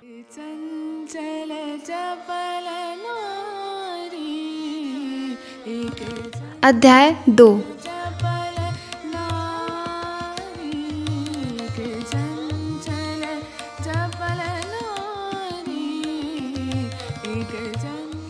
वसंत का समय था। आम की मंजरी चारों ओर अपनी सुगंधी को फैला रही थी। वृक्ष पुराने पत्तों को छोड़ नए पत्तों का परिधान धारण किए हुए थे। आज चैत्र शुक्ल नवमी तिथि थी। साकेत के नर नारी सरयू के तट पर जमा हो रहे थे तैराकी के लिए। तैराकी द्वारा ही साकेतवासी बसंतोत्सव मनाया करते थे। तैराकी में तरुण तरुणी दोनों भाग लेते थे और नंगे बदन एक घाट पर। तरुणियों में कितने ही कर्पूर श्वेत यवनियां यूनानी स्त्रियां थीं, जिनका सुंदर शरीर यवन चित्रकार निर्मित अनुपम मरमर मूर्ति जैसा था, जिसके ऊपर उनके पिंगल या पांडुकर केस बड़े सुंदर मालूम होते थे। कितनी ही नील या पीत केस तारिणी सुवर्णाक्षी ब्राह्मण कुमारियां थीं, जो सौंदर्य में यवनियों से पीछे न थीं। कितनी ही घनकृष्ण केसी गोधूम वर्णा वैश्य तरुणियां थीं, जिनका अचिरस्थायी मादक तारुण्य कम आकर्षक न था। आज सरयू तट पर साकेत के कोने कोने की कौमार्य रूपराशि एकत्रित हुई थी। तरुणियों की भांति नाना कुलों के तरुण भी वस्त्रों को उतार नदी में कूदने के लिए तैयार थे। उनके व्यायाम पुष्ट परिमंडल सुंदर शरीर कपूर से गोधूम तक के वर्ण वाले थे। उनके केस मुख नाक पर खास खास कुलों की छाप थी। आज के तैराकी के महोत्सव से बढ़कर अच्छा अवसर किसी तरुण तरुणी को सौंदर्य परखने का नहीं मिल सकता था। हर साल इस अवसर पर कितने ही स्वयंवर संपन्न होते थे। माँ बाप तरुणों को इसके लिए उत्साहित करते थे। इस वक्त का यह शिष्टाचार था। नाव पर सरयू पार जा तैराक तरुण तरुणियां जल में कूद पड़े। सरयू के नीले जल में कोई अपने स्वर्ण पांडु रजत या रक्त दीर्घ कचों को प्रदर्शित करते, और कोई अपने नीले काले केसों को नील जल में एक करते दोनों भुजाओं से जल को फाड़ते आगे बढ़ रहे थे। उनके पास कितनी ही क्षुद्र नौकाएं चल रही थीं, जिनके आरोही तरुण तरुणियों को प्रोत्साहित देते तथा थक जाने पर उठा लेते थे। हजारों प्रतिस्पर्धियों में कुछ का हार स्वीकार करना संभव था। सभी तैराक शीघ्र आगे बढ़ने के लिए पूरी चेष्टा कर रहे थे। जब तट एक तिहाई दूर रह गया तो बहुत से तैराक शिथिल पड़ने लगे। उस वक्त पीछे से लपकते हुए केसों में एक पिंगल था और दूसरा पांडु श्वेत। तट के समीप आने के साथ उनकी गति और तीव्र हो रही थी। नाव पर चलने वाले सांस रोक कर देखने लगे। उन्होंने देखा कि दो पिंगल और पांडु श्वेत के सबसे आगे बढ़कर एक पांति में जा रहे हैं। तट और नजदीक आ गया। लोग आशा रखते थे कि उनमें से एक आगे निकल जाएगा, किंतु देखा दोनों एक ही पांति में चल रहे हैं। शायद नौकारोहियों में से किसी ने उन्हें एक दूसरे को आगे जाने के लिए जोर देते सुना भी। दोनों साथ ही तीर पर पहुंचे। उनमें एक तरुण था और दूसरी तरुणी। लोगों ने हर्ष ध्वनि की। दोनों ने कपड़े पहने। खुली शिबिकाओं पर उनकी सवारी निकली गई। दर्शकों ने फूलों की वर्षा की। तरुण तरुणी एक दूसरे को नजदीक से देख रहे थे। लोग उनके तैरने के कौशल ही को नहीं, सौंदर्य की भी प्रशंसा कर रहे थे। किसी ने पूछा, कुमारी को तो मैं जानता हूं, किंतु तरुण कौन है सौम्य? सुवर्णाक्षी पुत्र अश्वघोष का नाम नहीं सुना? नहीं, मैं अपने पुरोहित के ही कुल को जानता हूं। हम व्यापारी इतना जानने की फुर्सत कहाँ रखते हैं। तीसरे ने कहा, अरे अश्वघोष की विद्या की ख्याति साकेत से दूर दूर तक पहुंच गई है। ये सारे वेदों और सारी विद्याओं में पारंगत है। पहले वाला ने बोला, लेकिन इसकी उम्र तो 24 से अधिक की न होगी। हाँ, इसी उम्र में और इसकी कविताएं लोग झूम झूम कर पढ़ते गाते हैं। अरे यही कवि अश्वघोष है जिसके प्रेम गीत हमारे तरुण तरुणियों की जीभ पर रहते हैं। हाँ, ये वही अश्वघोष है। और कुमारी का क्या नाम है सौम्य? साकेत में हमारे यवन कुल के प्रमुख तथा कौशल के विख्यात सार्थबहा दत्तमित्र की पुत्री प्रभा। तभी तो ऐसी सुंदरता दूसरे में बहुत कम पाई जाती है। देखने में शरीर कितना कोमल मालूम होता है, किंतु तैरने में कितना दृढ़। इसके माँ बाप दोनों बड़े स्वस्थ बलिष्ठ हैं। नागारोद्यान में जो विशेष सम्मान प्रकट करते हुए लोगों को दोनों तैराकों का परिचय दिया गया, और उन दोनों ने भी लज्जावनत सिर से एक दूसरे का परिचय दिया।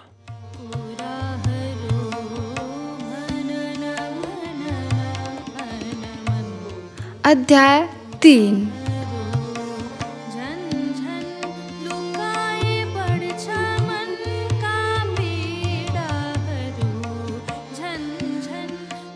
साकेत का पुष्पोद्यान सेनापति पुष्यमित्र का शासन का स्मारक था। सेनापति ने इसके निर्माण में बहुत धन और श्रम लगाया था, और अब न पुष्यमित्र के वंश का राज्य रहा, न साकेत कोई दूसरी श्रेणी की भी राजधानी। तो भी निगम नगर सभा ने उसे साकेत का गौरव समझ उसी तरह सुरक्षित रखा जैसा कि वो 200 वर्ष पूर्व पुष्यमित्र के शासनकाल में था। बाग के बीच में एक सुंदर पुष्करिणी थी, जिसके नील विशुद्ध जल में पद्म सरोज, पुंडरीक आदि नाना वर्णों के कमल खिले तथा हंसमिथुन तैर रहे थे। चारों ओर श्वेत पाषाण के घाट थे, जिनके सोपान स्फटिक की भांति चमकते थे। सरोवर के किनारे पर हरी दूब की काफी चौड़ी मगजी लगी थी। फिर कहीं गुलाब, जूही, बेला आदि फूलों की क्यारियां थीं, और कहीं तमाल, बकुल, अशोक पंक्तियों की छाया। कहीं लता गुल्मों से घिरे पाषाण तल वाले छोटे छोटे लतागृह थे, और कहीं कुमार कुमारियों के कंदूक क्षेत्र। उद्यान में कई पाषाण, मृत्तिका और हरित वनस्पति से आच्छादित रम्य क्रीड़ा पर्वत थे। कहीं कहीं जलयंत्र, फव्वारे जल शिखर छोड़ वर्षा का अभिनय कर रहे थे। अपराह्न में अक्सर एक लतागृह के पास साकेत के तरुण तरुणियों की भीड़ देखी जाती। ये भीड़ उनकी होती जो भीतर स्थान न पा सके होते। आज भी वहां भीड़ थी, किंतु चारों ओर की नीरवता के साथ। सभी के कान लतागृह की ओर लगे हुए थे, और भीतर शिलाच्छादित फर्श पर वो तरुण है जिसने एक मास पहले तैराकी में विजय प्राप्त करने से इनकार कर दिया था। उसके शरीर पर मसृण सूक्ष्म दुकुल का कंचुक है। उसके दीर्घ पिंगल के सिर के ऊपर जूट की तरह बंधे हुए हैं। उसके हाथ में मुखर बीणा है, जिस पर तरुण की अंगुलियां अप्रयास थिरकती मनमाना स्वर निकाल रही हैं। तरुण अर्धमुदित नेत्रों के साथ लय में लीन कुछ गा रहा है, दूसरे के नहीं, अपने ही बनाए गीता उसने अभी वसंत कोकिला का गीत संस्कृत में समाप्त किया। संस्कृत के बाद प्राकृत गीत गाना जरूरी था, क्योंकि गायक कवि जानता है उसके श्रोताओं में प्राकृत प्रेमी ज्यादा है। कवि ने अपनी नवनिर्मित रचना उर्वशी वियोग सुनाई। उर्वशी लुप्त हो गई, और फुरुरवा अप्सरा पानी में चलने वाला कहकर उर्वशी को संबोधित करते पर्वत, सरिता, सरोवर, वन, गुल्म आदि में ढूंढता फिरता है। वो अप्सरा का दर्शन नहीं कर पाता, किंतु उसके शब्द उसे वायु में सुनाई देते हैं। पुरुरवा के आंसुओं के बारे में गाते वक्त गायक के नेत्रों से आंसू गिरने लगे, और सारी श्रोती मंडली ने उसका साथ दिया। संगीत समाप्ति के बाद लोग एक एक करके चलने लगे। अश्वघोष जब बाहर निकला तो कुछ तरुण तरुणी से उसे घेर कर खड़े हो गए। उनमें सूजे आरक्त नयनों के साथ प्रभा भी थी। एक तरुण ने आगे बढ़कर कहा, महाकवि, महाकवि, मैं कवि भी नहीं हूं सौम्य, मुझे अपनी श्रद्धा के अनुसार कहने दो कवि। साकेत के हम यवनों की एक छोटी सी नाट्यशाला है। नृत्य के लिए मुझे भी नृत्य का शौक है। नृत्य के लिए नहीं, उसमें हम अभिनय भी किया करते हैं। अभिनय, हाँ, यवन रीति का अभिनय एक विशेष प्रकार का होता है कवि। जिसमें भिन्न भिन्न काल तथा स्थान के परिचायक बड़े बड़े चित्रपट रहते हैं और सभी घटनाओं को वास्तविक रूप में दिखलाने की कोशिश की जाती है। मुझे कितना अफसोस है सौम्य, साकेत में जन्म लेकर भी मैंने ऐसे अभिनय को नहीं देखा। हमारे अभिनयों के दर्शक यहाँ के यवन परिवारों तथा कुछ इष्ट मित्रों तक ही सीमित हैं, इसलिए बहुत से साकेतवासी यवन अभिनय नाटक कहना चाहिए सौम्य। हाँ, यवन नाटक को। आज हम लोग एक नाटक करने वाले हैं। हम चाहते हैं कि तुम भी हमारे नाटक को देखो। खुशी से, यह आप मित्रों का बहुत अनुग्रह है। अश्वघोष उनके साथ चल पड़ा। नाट्यशाला में रंग के पास उसे स्थान दिया गया। अभिनय किसी यवन दुखांत नाटक का था और प्राकृत भाषा में किया गया था। यवन कुलपुत्रों और कुलपुत्रियों ने हर एक पात्र का अभिनय किया था। अभिनेताओं तथा अभिनेत्रियों की पोशाक यवन देशियों जैसी थी। भिन्न भिन्न दृश्यों के चित्रपट भी यवन रीति से बने थे। नायिका बनी थी प्रभा, अश्वघोष की परिचिता। उसके अभिनय कौशल को देखकर वो मुग्ध हो गया। नाटक के बीच में एक उचित अवसर देखकर पूर्व परिचित यवन तरुण ने उर्वशी वियोग गाने की प्रार्थना की। अश्वघोष बिना किसी हिचक के बीड़ा उठा रंगमंच पर पहुंच गया। फिर उसने अपने गाने से स्वयं दूसरों को रुलाया। उस वक्त एक बार उसकी दृष्टि प्रभा के कातर नेत्रों पर पड़ी थी। नाटक समाप्त हो जाने पर नेपथ्य में सारे अभिनेता कुमार कुमारियों का कवि से परिचय कराया गया। अश्वघोष ने कहा, साकेत में रहते हुए भी मैं इस अनुपम कला से बिल्कुल अनभिज्ञ रहा। आपका मैं बहुत कृतज्ञ हूं कि आपने मुझे एक अज्ञात प्रभालोक का दर्शन कराया। प्रभालोक कहते समय कुछ तरुणियों ने प्रभा की ओर देखकर मुस्कुरा दिया। अश्वघोष ने फिर कहा, मेरे मन में एक विचार आया है। तुमने जैसे यवन नाटक के प्राकृत रूपांतर का आज अभिनय किया, मैं समझता हूं उसी ढंग के अनुसार हम अपने देशों की कथाओं को ले अच्छे नाटक तैयार कर सकते हैं। हमें भी पूरा विश्वास है, यदि कभी तुम करना चाहो तो तुम मूल यवन नाटक से भी अच्छा नाटक तैयार कर सकते हो। इतना मत कहो सौम्य, यवन नाटककार का मैं शिष्य भर ही होने लायक हूँ। अच्छा, यदि मैं उर्वशी वियोग पर एक नाटक लिखूं, हम उसका अभिनय करने के लिए तैयार हैं, लेकिन साथ ही पुरुरवा का पाठ तुम्हें लेना होगा। मुझे उज्र न होगा और मैं समझता हूँ थोड़ा सा अभ्यास कर लेने पर मैं उससे बुरा न करूँगा। हम चित्रपट भी तैयार करा लेंगे। चित्रपट पर हमें पुरुरवा के देश के दृश्य अंकित करने होंगे। मैं भी चित्र कुछ खींच लेता हूँ। अवसर मिलने पर उसमें मैं कुछ मदद करूँगा। तुम्हारे आदेश के अनुसार दृश्यों का अंकित होना अच्छा होगा। पात्रों की वेशभूषा का निर्देश भी सौम्य तुम्हें ही देना होगा। और पात्र तो सौम्य सभी अभी नहीं बतलाए जा सकते। हाँ, उनकी संख्या कम रखनी होगी। कितनी रखनी चाहिए? 16 से 20 तक को हम आसानी से तैयार कर सकते हैं। मैं 16 तक की रखने की कोशिश करूंगा।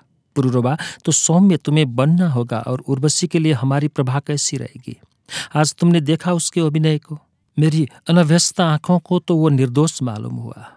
तो प्रभा को ही उर्वशी बनाना होगा। हमारी मंडली में जो काम जिसको दिया जाता है वो उससे इनकार नहीं कर सकता। प्रभा के नेत्र कुछ संकुचित होने लगे थे, किंतु प्रमुख तरुण ने क्यों प्रभा कहने पर उसने जरा रुक कर हाँ कर दिया।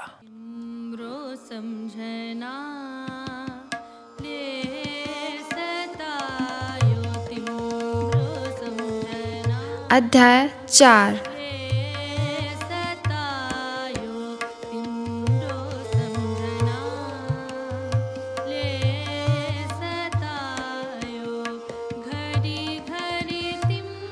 अश्वघोष ने प्रमुख यवन तरुण बुद्धिप्रिय के साथ कुछ यवन नाटकों के प्राकृत रूपांतरों को पढ़ा और उनके स्थान आदि के संकेत के बारे में बातचीत की। नाटक के चित्रपटों का नामाकरण उसने यूनानी कला के स्मरण के रूप में यवनी का रखा। नाटक को संस्कृत प्राकृत गद्य पद्य दोनों में लिखा। उस समय की प्राकृतिक संस्कृत के इतना समीप थी कि संभ्रांत परिवारों में उसे आसानी से समझा जाता था। यही उर्वशी वियोग प्रथम भारतीय नाटक था और अश्वघोष था प्रथम नाटककार। कवि का ये पहला प्रयास था, तो भी वो उसके राष्ट्रपाल सारीपुत्र आदि नाटकों से कम सुंदर नहीं था। रंग की तैयारी तथा अभिनय के अभ्यास में तरुण कवि को खाना पीना तक याद नहीं रहता था। इससे वो अपने जीवन की सुंदरतम घड़ियां समझता था। रोज घंटों और वो प्रभा साथ तैयारी करते थे। तैराकी के दिन उनके हृदय में पड़ा प्रेम बीज जब अंकुरित होने लगा था। यवन तरुण तरुणी अश्वघोष को आत्मीय के तौर कर देखना चाहते थे, इसलिए वो इसके सहायक होना अपने सौभाग्य की बात समझते थे। एक दिन घड़ियों के तुली का संचालन के बाद अश्वघोष नाट्यशाला के बाहर क्षुद्रोद्यान में रखी आसंदिका पर जा बैठा। उसी समय प्रभा भी वहां आ गई। प्रभा ने अपने स्वाभाविक मधुर स्वर में कहा, कवि, तुमने उर्वशी वियोग गीत बनाते वक्त अपने सामने क्या रखा था? उर्वशी और पुरुरवा के कथानक को। कथानक तो मैं भी जानती हूँ। उर्वशी को अप्सरा करके तुमने बार बार संबोधित किया था। उर्वशी थी ही अप्सरा। फिर उसमें पुरुरवा को उर्वशी के वियोग में सरिता, सरोवर, पर्वत, वन सब में ढूंढने में विह्वल चित्रित किया था। पुरुरवा की उस अवस्था में यह स्वाभाविक था। फिर उर्वशी वियोग के गायक के लतागृह में अश्रुधारा को बीणा की भांति गीत का संगी बना दिया था। गायक और अभिनेता को तन्मय हो जाना चाहिए प्रभा। नहीं, तुम मुझे साफ बतलाना नहीं चाहते। तुम क्या समझती हो? मैं समझती हूं तुमने किसी पुरानी उर्वशी के वियोग का गान नहीं गाया था। और फिर तुम्हारी उर्वशी हृदय में बसी थी। वो अप्सरा अप सरयू के जल में सरा तैरने वाली थी। और फिर इस उर्वशी का पुरुरवा किसी हिमालय जैसे पर्वत, बनखंड, सरिता, सरोवर और गुल्म में नहीं, बल्कि साकेत की सरयू, पुष्पोद्यान के सरोवर, क्रीड़ा पर्वत, वन और गुल्म को ढूंढता फिरता था। और फिर उसके आंसू किसी पुराने पुरुरवा की सहानुभूति में नहीं, बल्कि अपनी ही आग को बुझाने के लिए निकले थे। और एक बात मैं कहूं प्रभा, कहो, अब तक मैंने ही अधिक कहा। और उस दिन लतागृह से निकलते वक्त मैंने तुम्हारे इन मनहर नीले नयनों को आरक्त और अधिक सूजे से देखा था। तुमने अपने गान से रुलाया था। तुमने अपने वियोग से वो गीत प्रदान किया था। किंतु तुम्हारे गीत की उर्वशी कोई पाषाणी थी। कभी कम से कम तुमने उसे वैसा ही चित्रित किया था। क्योंकि मैं व्याकुल और निराश था। क्या समझकर मैं उस अचिर प्रभा बिजली के दर्शन का सौभाग्य न प्राप्त कर सकूंगा। वो कब की मुझे भूल गई होगी। तुम इतने अकिंचन थे कभी। जब तक आत्मविश्वास का कोई कारण न हो, तब तक आदमी अकिंचन छोड़ अपने और क्या समझ सकता है। तुम साकेत ही नहीं, हमारे इस विस्तृत भूखंड के महिमा प्राप्त कवि हो। तुम साकेत के सरिता तरुण के विजेता हो। तुम्हारी विद्या की प्रशंसा हर साकेतवासी की जिह्वा पर है। और नारी की दृष्टि से देखो तो साकेत की सुंदरियां तुम्हें अपनी आंखों का तारा बनाकर रखने को तैयार हैं। किंतु इससे क्या, मेरे लिए तो अपनी उर्वशी सब कुछ थी। मैंने जब 2 सप्ताह उससे नहीं देखा तो जीवन निस्सार मालूम होने लगा। सच कहता हूं प्रभा, मैंने अपने चित्त को कभी इतना निर्बल नहीं पाया था। यदि 1 सप्ताह और न तुम्हें देख पाया होता तो न जाने क्या कर डालता। कभी तुम इतने स्वार्थी न बनो। तुम अपने देश के शाश्वत गायक हो। तुमने अभी वो क्या क्या आशा रखता है। तुम्हारे इस उर्वशी वियोग नाटक का जानते हो कितना बखान हो रहा है। मैंने नहीं सुना। पिछले सप्ताह मेरे बंधु एक यवन व्यापारी बरुकच्छ से यहाँ आए थे। बरुकच्छ में यवन नागरों की भारी संख्या रहती है। हमारे साकेत के यवन तो हिंदू हो गए हैं, किंतु बरुकच्छ वाले अपनी भाषा को भूले नहीं है। बरुकच्छ में यवन देश से व्यापारी और विद्वान आया करते हैं। हमारे ये बंधु यवन साहित्य के बड़े मर्मज्ञ हैं। उन्होंने तुम्हारे नाटक की उपमा एम्पिदोकल और यूरिपद श्रेष्ठ यवन नाटककारों की कृतियों से दी। वो उसे उतार कर ले गए हैं। कहते थे मिस्र का राजा तुर्मायक बड़ा नाट्य प्रेमी है, उसके पास यवन भाषांतर कर इसे भेजेंगे। बरुकच्छ से मिस्र को बराबर जलपोत आया जाया करते हैं। जिस वक्त मैं उनके वार्तालाप को सुन रही थी, उस वक्त मेरा हृदय अभिमान से फूल उठा था। मेरे लिए तुम्हारे हृदय का अभिमान ही सब कुछ है प्रभा। कभी तुम अपना मूल्य नहीं जानते। मेरे मूल्य की कसौटी तुम थी प्रभा, अब मैं उसे जानता हूं। नहीं, तुम्हें ऐसा नहीं करना चाहिए। तुम्हें प्रभा के प्रेमी अश्वघोष और युग के महान कवि अश्वघोष को अलग अलग रखना होगा। प्रभा के प्रेमी अश्वघोष को चाहे जो कुछ कहो करो, किंतु महान कवि उससे ऊपर सारी वसुंधरा का समझना होगा। तुम जैसा कहोगी इस बात में तुम्हारा अनुसरण करूंगा। मैंने अपने को इतनी सौभाग्यशालिनी होने की कभी आशा न की थी। क्यों? सोचती थी तुम मुझे भूल चुके होंगे। तुम इतनी साधारण थी, तुम्हारे सामने थी और अब भी हूं। तुमसे मुझे कविता का नया वर मिला है। मैं अपनी कविताओं में अब नई प्रेरणा, नई स्फूर्ति पाता हूँ। उर्वशी वियोग गीत तुम्हारी प्रेरणा से प्रकट हुआ, और ये नाटक भी। नाटक को मैं देश की अपनी चीज बना रहा हूँ प्रभा, किंतु तुमने कैसे समझा कि मैं तुम्हें भूल जाऊंगा? कहाँ से भी मैं अपने को तुम्हारे पास पहुंचने लायक नहीं पाती थी। एक एक कर जब मैं तुम्हारे गुणों से पूर्णतया परिचित हो गई तो उससे निराश ही होती गई। साकेत की एक से एक सुंदरियों को मैंने तुम्हारे नाम पर बावली होते देखा, इससे भी आशा नहीं हो सकती थी। फिर सुना तुम उच्च कुल के ब्राह्मण हो। यद्यपि मैं ब्राह्मणों के बाद उच्च स्थान रखने वाले राजपुत्र यवन की कन्या हूँ, तो भी कुलीन ब्राह्मण जो माता पिता की 7 पीढ़ियों तक की छानबीन किए बिना ब्याह नहीं करता, कैसे मेरे प्रेम का स्वागत करेगा? मुझे खेद है प्रभा, जो अश्वघोष ने तुम्हारे चित्त को इस तरह दुखाया। तो तुम प्रभा कहते कहते वो रुक गई। अश्वघोष ने प्रभा के बाष्पपूर्ण नेत्रों को चूम कंठ से लगाकर कहा, प्रभा, अश्वघोष सदा तुम्हारा रहेगा, काल भी तुम्हें उससे पराई नहीं बना सकता। प्रभा के नेत्रों से छल छल आंसू बह रहे थे और अश्वघोष कंठ से लगाए उसके आंसुओं को पोंछ रहा था। उर्वशी वियोग बहुत अच्छा खेल गया और एक से अधिक बार खेला गया। साकेत के सभी संभ्रांत नागरिकों ने उसे देखा। उन्हें कभी ख्याल भी न था कि अभिनय की कला इतनी पूर्ण, इतनी उच्च हो सकती है। अश्वघोष ने अंतिम यवनी का पात के समय कई बार दोहराया था कि मैंने सब कुछ यवन रंगमंच से लिया है, किंतु उसके नाटक इतने स्वभूमिस्थ थे कि कोई न उन पर किसी प्रकार के विदेशी प्रभाव की गंध भी नहीं पाता था। जिस तरह अश्वघोष के संस्कृत प्राकृत गीत और कविताएं साकेत और कौशल की सीमा पार कर गए थे, उसके नाटक उससे भी कभी दूर तक फैल गए। उज्जैनी, दसपुर, सुप्पारक, भरुकच्छ, साकला, सियालकोट, तक्षशिला, पाटलिपुत्र जैसे महानगरों में, जहाँ की यवनों की काफी संख्या और नाट्यशालाएं थी, उसके नाटक रंगमंच पर बहुत जल्द पहुंचे और फिर सारे ही सामंतों और व्यापारियों में वो बहुत प्रिय हुए।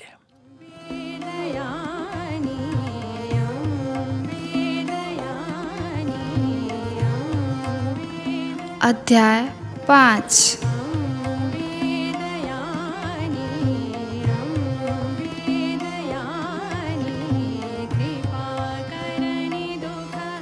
अश्वघोष का रंगमंच पर अभिनय और यवन कन्या से प्रेम उसके माता पिता से छिपा नहीं रह सकता था। इसे सुनकर पिता खास तौर से चिंतित हुए। ब्राह्मण ने सुवर्णाक्षी को पहले समझाने के लिए कहा। माता ने जब कहा कि हमारे ब्राह्मण कुल के लिए ऐसा संबंध अधर्म है, तब ब्राह्मणों के सारे वेद शास्त्रों के ज्ञाता अश्वघोष ने माँ को पुराने ऋषियों के आचरणों के सैकड़ों प्रमाण दिए, जिनमें से कुछ को पीछे उसने अपनी वज्रच्छेदिका में जमा किया, जो आज भी वज्रच्छेदिक उपनिषद के नाम से उपनिषद गुटखा में सम्मिलित है। किंतु माँ ने कहा, यह तो सब ठीक है बेटा, किंतु आज के ब्राह्मण उस पुराने आचरण को नहीं मानते, तो ब्राह्मणों के लिए मैं एक नया सदाचार उपस्थित करूंगा। माँ अश्वघोष की युक्तियों से संतुष्ट नहीं हो सकती थी, किंतु जब उसने कहा कि प्रभा और मेरे प्राण अलग नहीं रह सकते, तो वो पुत्र के पक्ष में हो गई और बोली, पुत्र, मेरे लिए तू ही सब कुछ है। अश्वघोष ने एक दिन प्रभा को माँ के पास भेजा। माँ ने रूप के समान ही गुण और स्वभाव में भी आगरी इस कन्या को देख आशीर्वाद दिया, किंतु ब्राह्मण इसे मान नहीं सकता था। उसने एक दिन अश्वघोष से सीधे कहा, पुत्र, हमारा श्रोत्रियों का श्रेष्ठ ब्राह्मण कुल है। हमारी 50 पीढ़ियों से सिर्फ कुलीन ब्राह्मण कन्याएं ही हमारे घर में आया करती हैं। आज यदि इस संबंध को तुम स्वीकार करते हो, तो हम और हमारी आगे आने वाली संतान सदा के लिए जाति भ्रष्ट हो जाएंगे। हमारी सारी मान मर्यादा जाती रहेगी। अश्वघोष के लिए प्रभा का त्याग अचिंतनीय था। ब्राह्मण ने फिर प्रभा के माता पिता से अनुनय विनय की, किंतु वो असमर्थ थे। अंत में उसने प्रभा के सामने पगड़ी रखी। प्रभा ने इतना ही कहा कि मैं अश्वघोष से आपकी बात कहूंगी।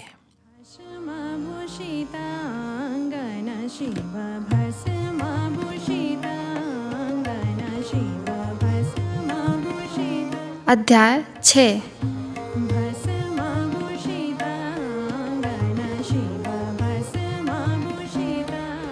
प्रभा और अश्वघोष अभिन्न सहचर थे। चाहे सरयू तीर हो, चाहे पुष्पोद्यान, यात्रोत्सव, नृत्यशाला, नाट्यशाला या दूसरी जगह, एक के होने पर दूसरे का वहां रहना जरूरी था। प्रभा सूर्य प्रभा की भांति अश्वघोष के हृदय पद्म को विकसित रखती थी। दूध से छिटकी चांदनी के प्रकाश में दोनों अक्सर सरयू की रेत में जाते और प्रणय लीला ही अपने समय नहीं बिताते, बल्कि वहां कितनी ही बार जीवन की दूसरी गंभीर बातें भी छिड़ जाती। एक दिन उस चांदनी में सरयू की काली धारा के पास श्वेत सिक्ता पर बैठी प्रभा के रूप का चित्र वो अपने मन में खींचने लगा। एकाएक उसके मुंह से उद्गार निकल आया, प्रभा, तुम मेरी कविता हो। तुम्हारी ही प्रेरणा को पाकर मैंने उर्वशी वियोग लिखा। तुम्हारी ये रूपराशि मुझसे कितने ही काव्य सौंदर्य की रचना कराएगी। कविता भीतर की अभिव्यक्ति बाहर नहीं है, बल्कि वो बाहर की अभिव्यक्ति भीतर है। इस तथ्य को मुझे तुमने समझाया प्रिय। प्रभा अश्वघोष की बात को सुनते सुनते शीतल सिकता तल पर लेट रही। उसके दीर्घ अम्लान केसों को बालू पर फैलते देख अश्वघोष ने उसके सिर को अपनी गोद में ले लिया। अश्वघोष की बात की समाप्ति पर पहुंचते देख प्रभा ने कहा, मैं तुम्हारी सभी बातें मानने के लिए तैयार हूँ। काव्य वस्तुतः साकार सौंदर्य से प्रेरित हुए बिना पूर्ण नहीं होता। मैं भी तुम्हारा काव्यमय चित्रण करती और मुख चित्रण में करती भी हूँ, किंतु कविता मेरे बस की बात नहीं है। मैंने उस दिन कहा था कि तुम्हें अपने भीतर 2 अश्वघोषों को देखना चाहिए, जिनमें युग के महान कवि शाश्वत अश्वघोष को ही ख्याल मुख्य होना चाहिए, क्योंकि वो एक व्यक्ति का नहीं बल्कि विश्व की महानिधि है। कालकाराम के उस विद्वान भिक्षु की बात याद है ना, जिसे हम परसों देखने गए थे? वो अद्भुत मेधावी मालूम होता है, हाँ, और बहुत दूर दूर तक घुमा भी। उसका जन्म मिस्र की अलसंदा सिकंदरिया नगरी का है। हाँ, मैंने सुना है।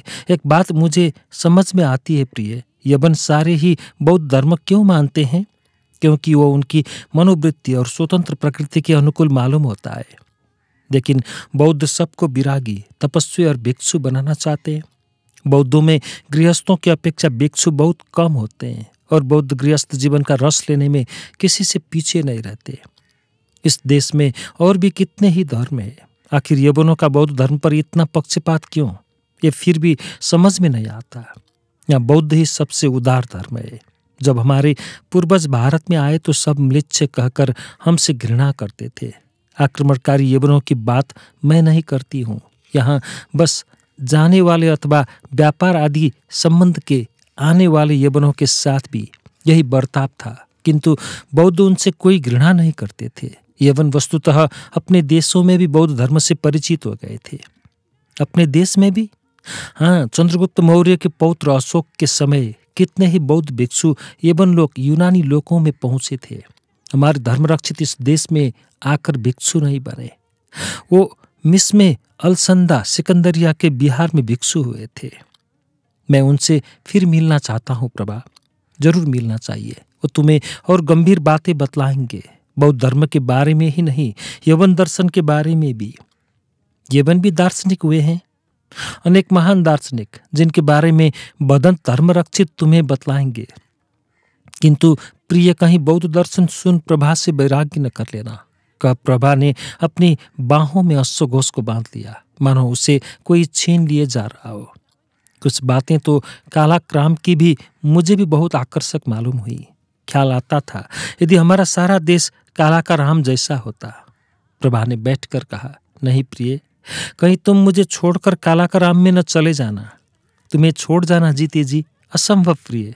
मैं कह रहा था वहाँ की भेदभाव शून्यता के बारे में। देखो, वहाँ यवन धर्म रक्षित पारस, पर्शियन, सुमन जैसे देश देशांतर के विद्वान भिक्षु रहते हैं, और साथ ही हमारे देश के ब्राह्मण से चंडाल तक सारे कुलों के भिक्षु एक साथ रहते, एक साथ खाते पीते और एक साथ ज्ञान अर्जन करते हैं।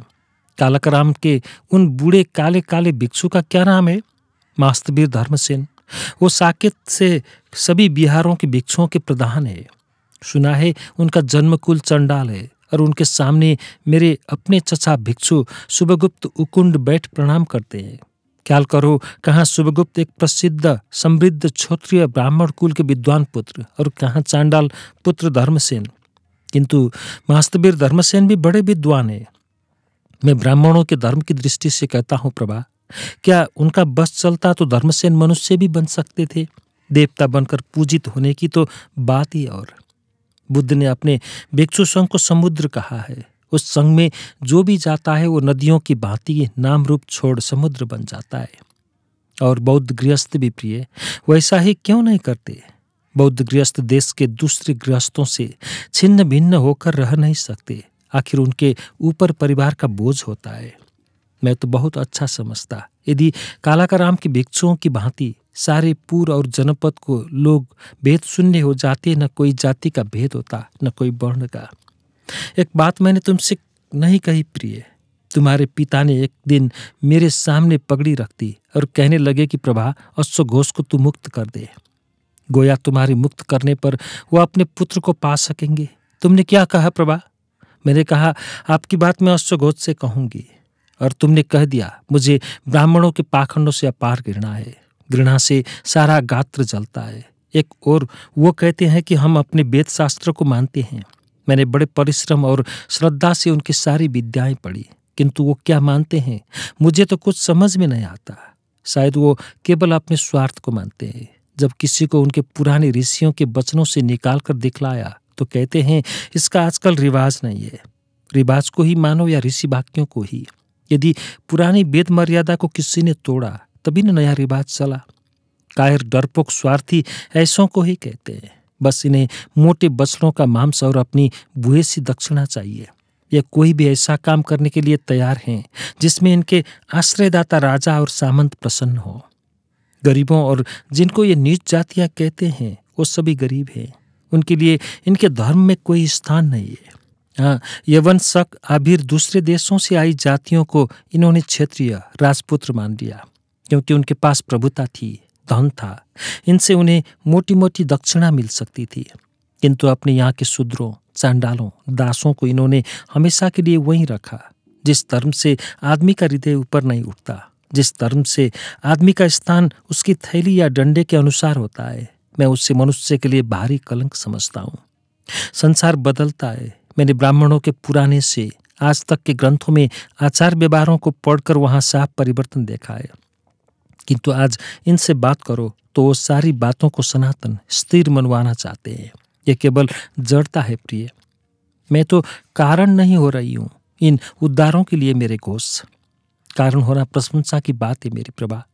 तुमने मेरी कविता में नया प्राण, नई प्रेरणा दी है। तुम मेरी अंतर्दृष्टि में भी नया प्राण, नई प्रेरणा दे मेरा भारी हित कर रही हो।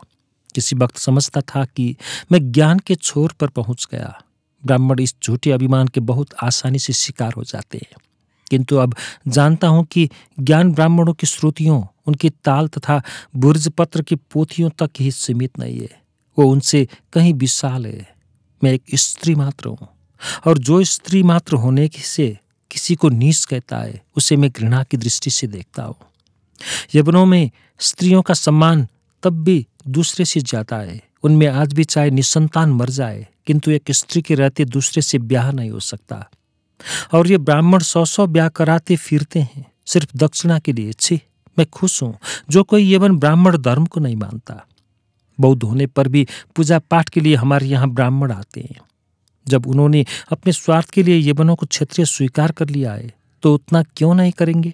दक्षिणा की जो बात ठहरी, तो क्या मैं तुम्हारे ब्राह्मणत्व के अभिमान को दूर करने में कारण तो नहीं बनी? बुरा नहीं हुआ। यदि ब्राह्मण अभिमान मुझ में और तुम में भेद डालना चाहता है तो वो मेरे लिए तुच्छ, घृणास्पद वस्तु है। ये जानकर मुझे कितनी खुशी है कि तुम मुझे प्रेम करते हो घोष। अंतस्तम से प्रिय, तुम्हारे प्रेम से वंचित अश्वघोष निष्प्राण जड़ रह जाएगा। तुम मेरे प्रेम का पुरस्कार वरदान भी देना चाहते हो, उसी एक प्रेम को छोड़कर सब कुछ। मेरा प्रेम यदि मेरे शाश्वत अश्वघोष युग के महान कवि अश्वघोष को जरा भी हानि पहुंचा सका तो उससे धिक्कार है।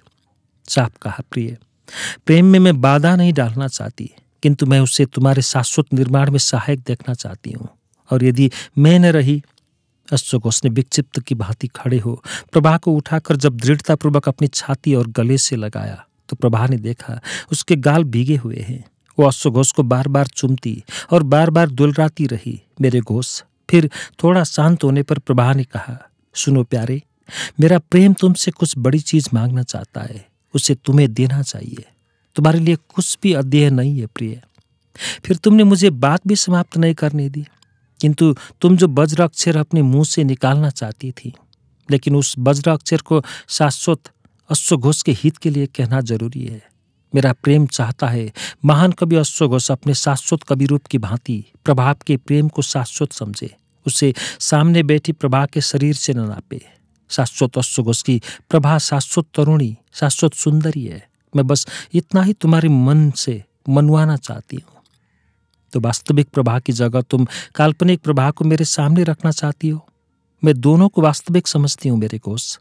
फर्क इतना है कि उनमें से एक सिर्फ 100 या 50 वर्ष रहने वाली है, दूसरी शाश्वत।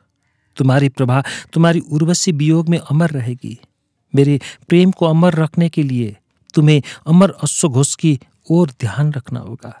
और जब रात बहुत बीत गई, सरयू का तीर भी सोया मालूम होता है, हमें भी घर चलना चाहिए। और मैंने अमर प्रभा का एक चित्र अपने मन पर अंकित किया है। प्रियतम, बस यही चाहती हूँ, कहकर अश्वघोष के कपोलों पर अपने रेशम जैसे कोमल केसों को लगा वो नीरव खड़ी रही।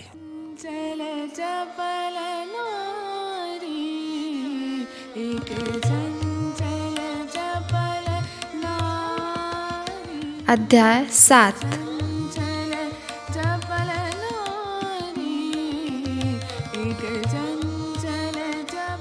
एक बड़ा आंगन है जिसके चारों ओर बरामदा और पीछे तितल्ले मकान की कोठरियां हैं।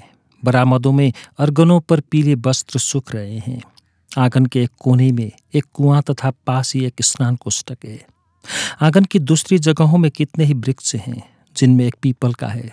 पीपल के गिर्द वेदी है और फिर हटकर पत्थर का कटकरा, जिस पर हजारों दीपकों को रखने के लिए स्थान बने हुए हैं। प्रभा ने घुटने टेक उस सुंदर वृक्ष की वंदना करके कहा, प्रिय, इसी जाति का वो वृक्ष था जिसके नीचे बैठकर सिद्धार्थ गौतम ने अपने प्रयत्न, अपने चिंतन द्वारा मन की भ्रांतियों को हटा बोध प्राप्त किया, और तब से वो बुद्ध के नाम से प्रख्यात हुए। सिर्फ उसी मधुर स्मृति के लिए हम इस जाति के वृक्षों के सामने सिर झुकाते हैं। अपने प्रयत्न, अपने चिंतन द्वारा मन की भ्रांतियों को हटा बोध प्राप्त करने का प्रतीक, ऐसे प्रतीक की पूजा होनी चाहिए प्रिय। ऐसे प्रतीक की पूजा अपने प्रयत्न आत्म विजय की पूजा है। फिर दोनों बदन धर्म रक्षित के पास गए। वो उस वक्त आंगन के एक बकुल वृक्ष के नीचे बैठे थे, जहां वनस्पति फूलों की मधुर सुगंधी फैल रही थी। प्रभा ने बौद्ध उपासिका की भांति पंच प्रतिष्ठित से पैर के दोनों पंजों, घुटनों, हाथ की दोनों हथेलियों और ललाट को धरती पर रखकर वंदना की। अश्वघोष ने खड़े ही खड़े सम्मान प्रदर्शन किया। फिर दोनों जमीन पर पड़े चर्म खंडों को लेकर बैठ गए। बदंत के शिष्य अश्वघोष को बातचीत करने के लिए आया समझ वहां से हट गए। साधारण शिष्टाचार की बातों के बाद अश्वघोष ने दर्शन की बात छेड़ी। धर्मरक्षित ने कहा, ब्राह्मण कुमार, दर्शन को भी बुद्धों ज्ञानियों के धर्म में बंधन और भारी बंधन, दृष्टि संयोजन कहा गया है। तो बदंत, क्या बुद्ध के धर्म में दर्शन का स्थान नहीं है? स्थान क्यों नहीं? बुद्ध का धर्म दर्शनमय है, किंतु बुद्ध उससे बेड़े की भांति पार उतरने के लिए बतलाते हैं, सिर पर उठाकर ढोने के लिए नहीं। क्या कहा? बेड़े की भांति? हाँ, बिना नाव वाली नदी में लोग बेड़ा बांधकर उससे पार उतर जाते हैं, किंतु पार उतरकर बेड़े की उन लकड़ियों को उपकारी समझ सिर पर ढोते नहीं फिरते। अपने धर्म के लिए भी जिस पुरुष को इतना कहने की हिम्मत थी, उसने जरूर सत्य और उसके बल को देखा होगा। बदंत, बुद्ध के दर्शन की कोई ऐसी बात बतलाएं जिसके जानने से हमें अपने मन से भी बहुत सा समझ जाने में सुविधा हो। अनात्मवाद है कुमार। ब्राह्मण आत्मा को नित्य, ध्रुव, शाश्वत तत्व मानते हैं। बुद्ध जगत के भीतर बाहर किसी ऐसे नित्य, ध्रुव, शाश्वत तत्व को नहीं मानते। इसीलिए उनके दर्शन को अनात्मवाद, अनित्यता, क्षण क्षण उत्पत्ति विनाश का दर्शन कहते हैं। मेरे लिए ये एक बात ही काफी है बदंत। बेड़े की भांति धर्म तथा अनात्मवाद की घोषणा करने वाले बुद्ध को अश्वघोष शतशः प्रणाम करता है। अश्वघोष जिसको ढूंढता था उसे उसने पा लिया। मैं अपने भीतर अनुभव कर रहा था कुछ ऐसी ही लहरों को, किंतु मैं उसे नाम नहीं दे पाता था। आज बुद्ध की शिक्षा को लोग ने ठीक से माना होता तो दुनिया दूसरी ही होती। ठीक कहा कुमार। हमारे एवन देश में भी महान दार्शनिक पैदा हुए हैं, जिनमें पिथागोर, हेराक्लितु तो भगवान के समय जीवित थे। सुकरात, देमोक्रितु, अफलातु, अरस्तु उनसे थोड़े बाद में हुए। इन यवन दार्शनिकों ने गंभीर चिंतन किया, किंतु हेराक्लितु को तो छोड़ सभी शाश्वतवाद, नित्यवाद से ऊपर नहीं उठ सके। वर्तमान का उन्हें हद से ज्यादा मोह था। यही कारण था कि वो भविष्य को भी उससे बांधा रखना चाहते थे। हेराक्लितु अवश्य बुद्ध की भांति जग को किसी को क्षण भी वैसा ही नहीं मानता था, किंतु इसमें उसका एक वैयक्तिक स्वार्थ था।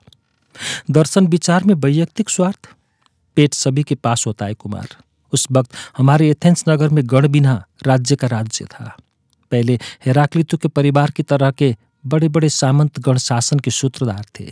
पीछे उनको हटाकर व्यापारियों, सेठों ने शासन सूत्र अपने हाथ में लिया। इस अवस्था से हेराल्की तो असंतुष्ट था। वो परिवर्तन चाहता था, किंतु आगे जाने के लिए नहीं, बल्कि पीछे की ओर लौटने के लिए। हमें परिवर्तन चाहिए, किंतु आगे बढ़ने के लिए, पीछे लौटने के लिए नहीं। मैं समझता हूं बदंत, अतीत मुर्दा है। बिल्कुल ठीक कहा कुमार। बुद्ध परिवर्तन चाहते थे और बेहतर जगत को लाने के लिए भिक्षु संघ को उन्होंने उसी भविष्य के जगत के लिए एक नमूने के तौर पर पेश किया, जहां जात पात नहीं, जहां ऊंच नीच नहीं, जहां सबके लिए भोग समान है, जहां सबके लिए सेवा करना समान है। तुमने हमारे महास्तवीर धर्मसेन को बाहर झाड़ू लगाते देखा होगा। वो काले काले, हाँ, वो हमसे सबसे श्रेष्ठ है। हम रोज पंच प्रतिष्ठित से उनकी वंदना करते हैं। सारे कुशल देश के भिक्षु संघ के वो नायक हैं। सुना है वो चंडाल कुल के हैं। भिक्षु संघ कुल नहीं देखता कुमार, वो गुण देखता है। वो अपनी विद्या और अपने गुणों से हमारे नायक हैं, हमारे पिता हैं। उनके भिक्षा पात्र में यदि पात्र झुपड़ने भर की भी कोई चीज मिल जाती है तो वो बिना साथियों को दिए नहीं खाते। यही बुद्ध की शिक्षा है। पहनने के 3 कपड़ों, मिट्टी के भिक्षा पात्र, सुई, जल छक्का, अस्तुरा और कमरबंद के सिवाय हमारी सारी चीजें संघ के। ये घर, बाग, पंच, पीठ आदि सब संघ के हैं। हमारे किसी किसी बिहार में खेत भी है, वो भी संघ के हैं।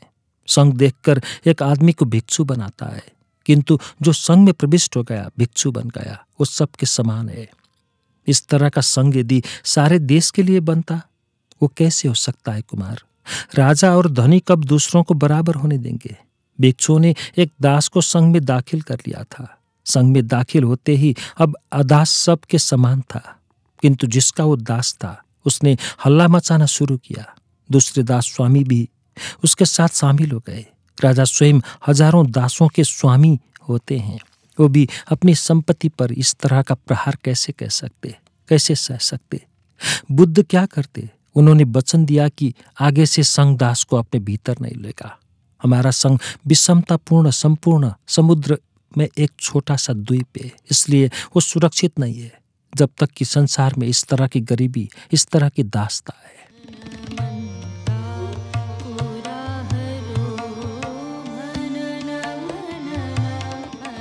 अध्याय 8।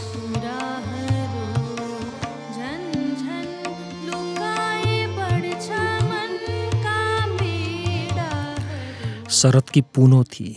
शाम से ही चंद्रमा का थाल पूर्व क्षितिज पर उग आया था और जैसे जैसे क्षितिज पर फैली सूर्य की अंतिम लाल किरणें आकाश छोड़ रही थीं, वैसे चंद्रमा की शीतल श्वेत किरणें प्रसारित हो रही थीं।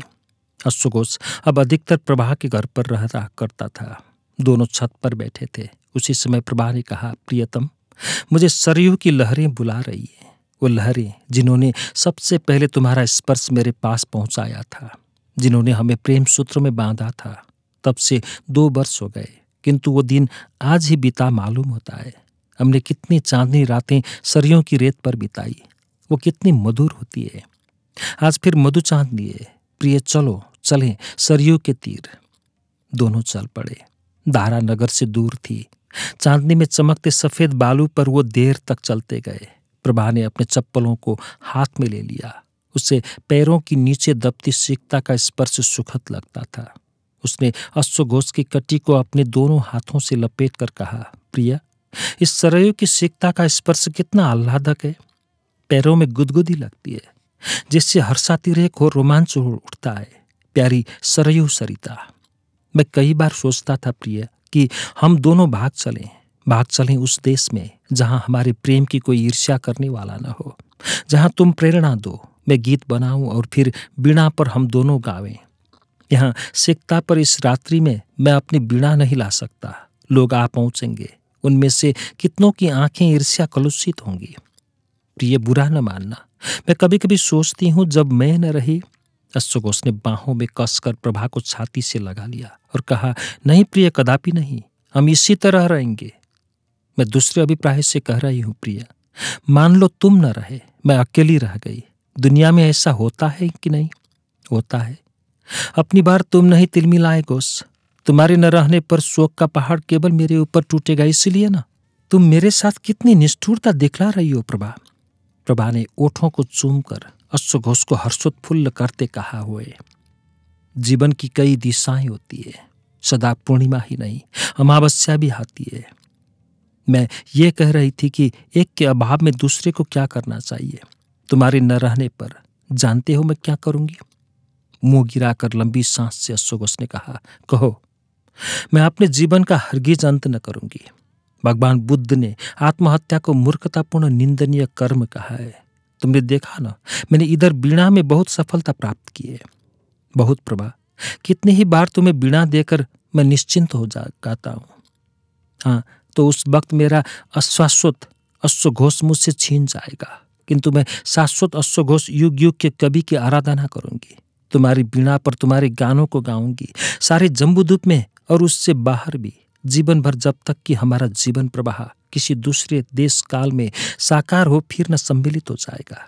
और मेरे न रहने पर तुम क्या करोगी प्रियतम? इन शब्दों को सुनकर अश्वघोष का अंतस्थल से लेकर सारा शरीर कांप गया, जिसे प्रभा ने अनुभव किया। अश्वघोष बोलने का प्रयत्न कर रहा था, किंतु उसका कंठ सूख गया था और उसकी आंखें बरसना चाहती थी।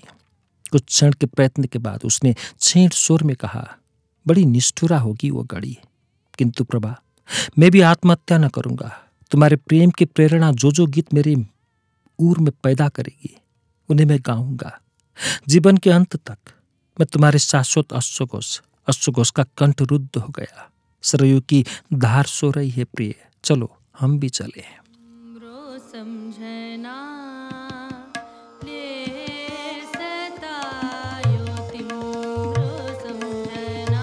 अध्याय 9।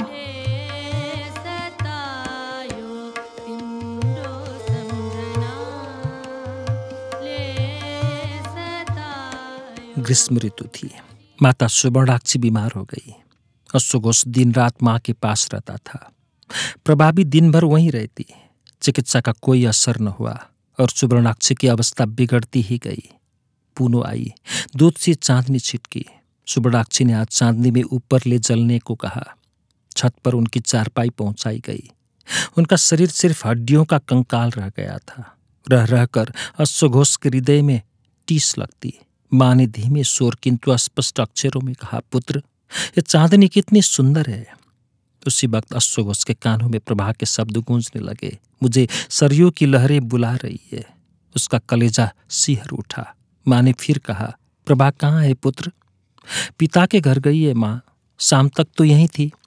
प्रभा मेरी बेटी, अच्छा पुत्र, उसे कभी न भूलना।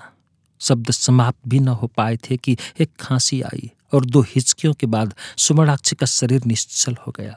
सुवर्णाक्षी गई। सुवर्णाक्षी पुत्र का हृदय फटने लगा और रात भर रोता रहा। दूसरे दिन मध्याह्न तक वो माँ के दाह कर्म में लगा रहा। फिर उसे प्रभा याद आई।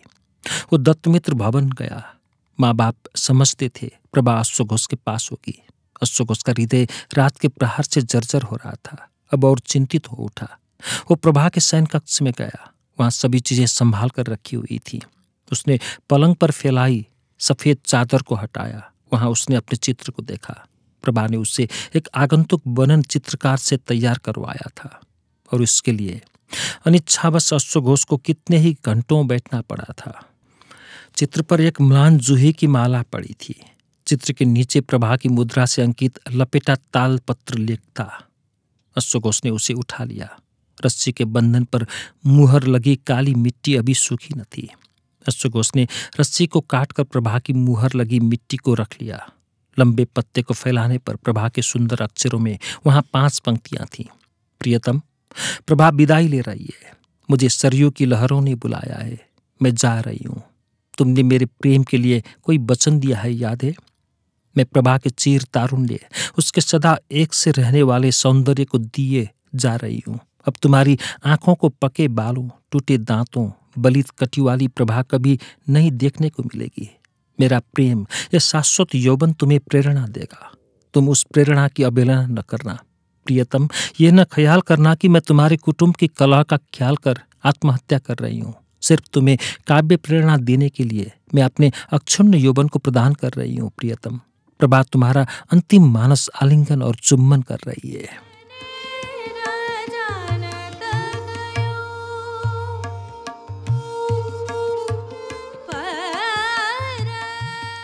कई बार आंखों से आंसुओं को पोंछकर अश्वघोष ने पत्र को समाप्त किया। उसके बाद पत्र उसके हाथ से गिर गया। वो खुद चारपाई पर बैठ गया। उसका हृदय सन्न हो रहा था। हृदय की गति के रुकने की वो तन्मय हो प्रतीक्षा कर रहा था। वो मिट्टी की मूर्ति की भांति शून्य आंखों से ताकता रहा। कितने ही देर तक इंतजार करने के बाद प्रभा के पिता माता आए। उसकी उस अवस्था को देख वो बहुत शंकित हो गए। फिर पास में पड़े पत्र को उन्होंने पढ़ा। माँ के मुंह से चित्कार निकली और वो धरती पर गिर पड़ी। दत्तमित्र नीरव अश्रुधारा बहाने लगे। अश्वघोष वैसे ही टकटकी लगाए देखता रहा। प्रभा के माँ बाप देर तक उसकी यह अवस्था देख चुपचाप चले गए। शाम हुई, रात आई, किंतु वो वैसे ही बैठा रहा। उसके आंसू सूख गए और हृदय को काट मार गया था। बड़ी रात गए वो वैसे ही बैठे बैठे ऊँग कर लेट गया। सवेरे जब प्रभा की माँ आई तो देखा कि अश्वघोष प्रकृतिस्थ हो किसी चिंता में बैठा है। माँ ने पूछा, मन कैसा है? माँ, अब मैं बिल्कुल ठीक हूँ।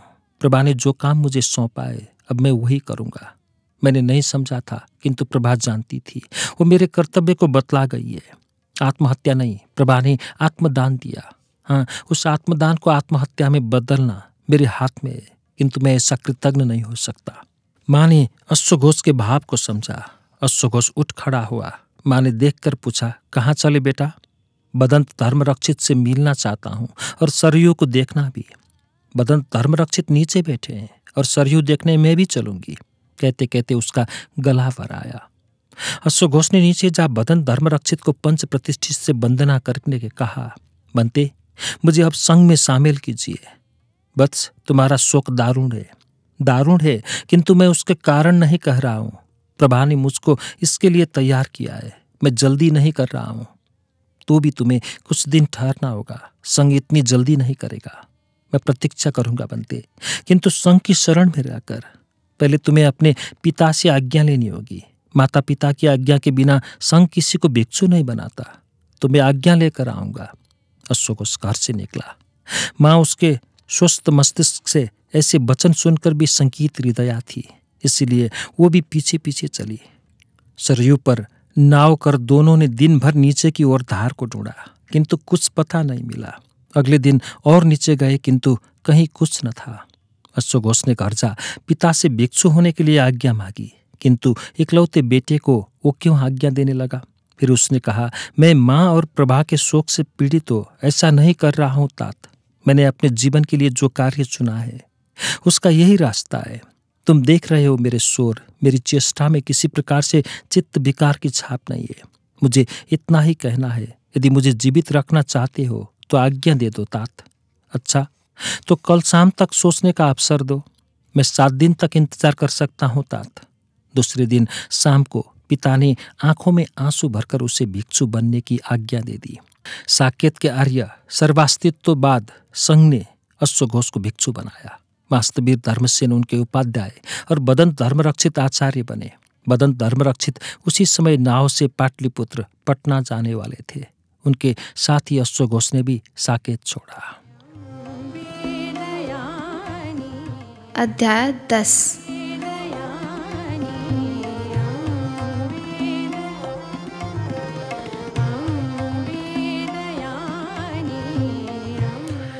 भिक्षु अश्वघोष को पाटलिपुत्र के अश्वकाराम मठ में रहते 10 साल हो गए थे।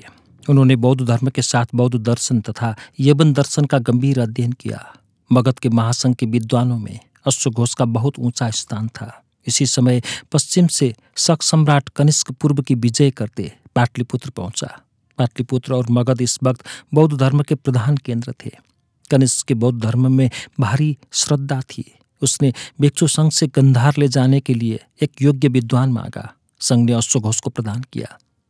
राजधानी पुरुषपुर पेशावर में जाकर अश्वघोष ने अपने को एक ऐसे स्थान में पाया जहां शक, यवन, तुरुस्क, पारसी तथा भारतीय संस्कृतियों का समागम होता था।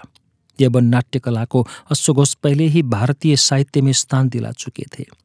यवन दर्शन के गंभीर विवेचन के बाद उन्होंने उसकी कितनी ही विशेषताओं, विश्लेषण शैली तथा अनुकूल तत्वों को लिए भारतीय दर्शन विशेषकर बौद्ध दर्शन को यवन दर्शन की देन से समृद्ध किया। अश्वघोष ने बौद्धों के लिए यवन दर्शन से लेने का रास्ता खोल दिया। फिर तो दूसरे भारतीय विचारक भी मजबूर हुए और वैशेषिक तथा न्याय इस रास्ते में सबसे आगे बढ़े। परमाणु, सामान्य, द्रव्य गुण, अवयवी आदि तत्व उन्होंने यवन दर्शन से लिए। प्रभा ने हृदय को विशाल कर दिया था, इसलिए बदंत अश्वघोष को निजपरक विचार नहीं था। प्रभा की प्रेरणा से उन्होंने अनेक काव्य, नाटक, कथानक लिखे, जिनमें कितने तो लुप्त हो गए। फिर भी प्रकृति उनसे विशेष प्रसन्न मालूम होती है। तभी तो मध्य एशिया की महाबालुका राशि गोबी ने 1900 वर्ष बाद उनके सारीपुत्र प्रकरण नाटक को प्रदान किया। उनके बुद्धचरित और सौंदरानंद अमर काव्य हैं।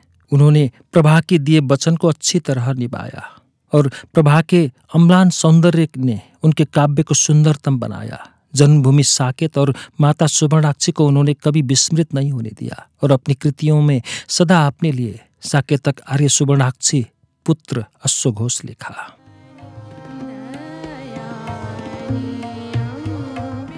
अभी आप सुन रहे थे राहुल सांकृत्यायन द्वारा लिखित पुस्तक वोल्गा से गंगा की ऑडियो बुक अच्युत घिमिरे की आवाज़ में। काठमांडू, नेपाल में तैयार हुआ ये हिंदी ऑडियो बुक आपको कैसी लगी जरूर कमेंट कीजिएगा। हिंदी भाषा में अच्युत घिमिरे की और दूसरी ऑडियो बुक सुनने के लिए यूट्यूब चैनल प्रीत किरीत सब्सक्राइब कीजिएगा। बुलबुल कम्युनिकेशन।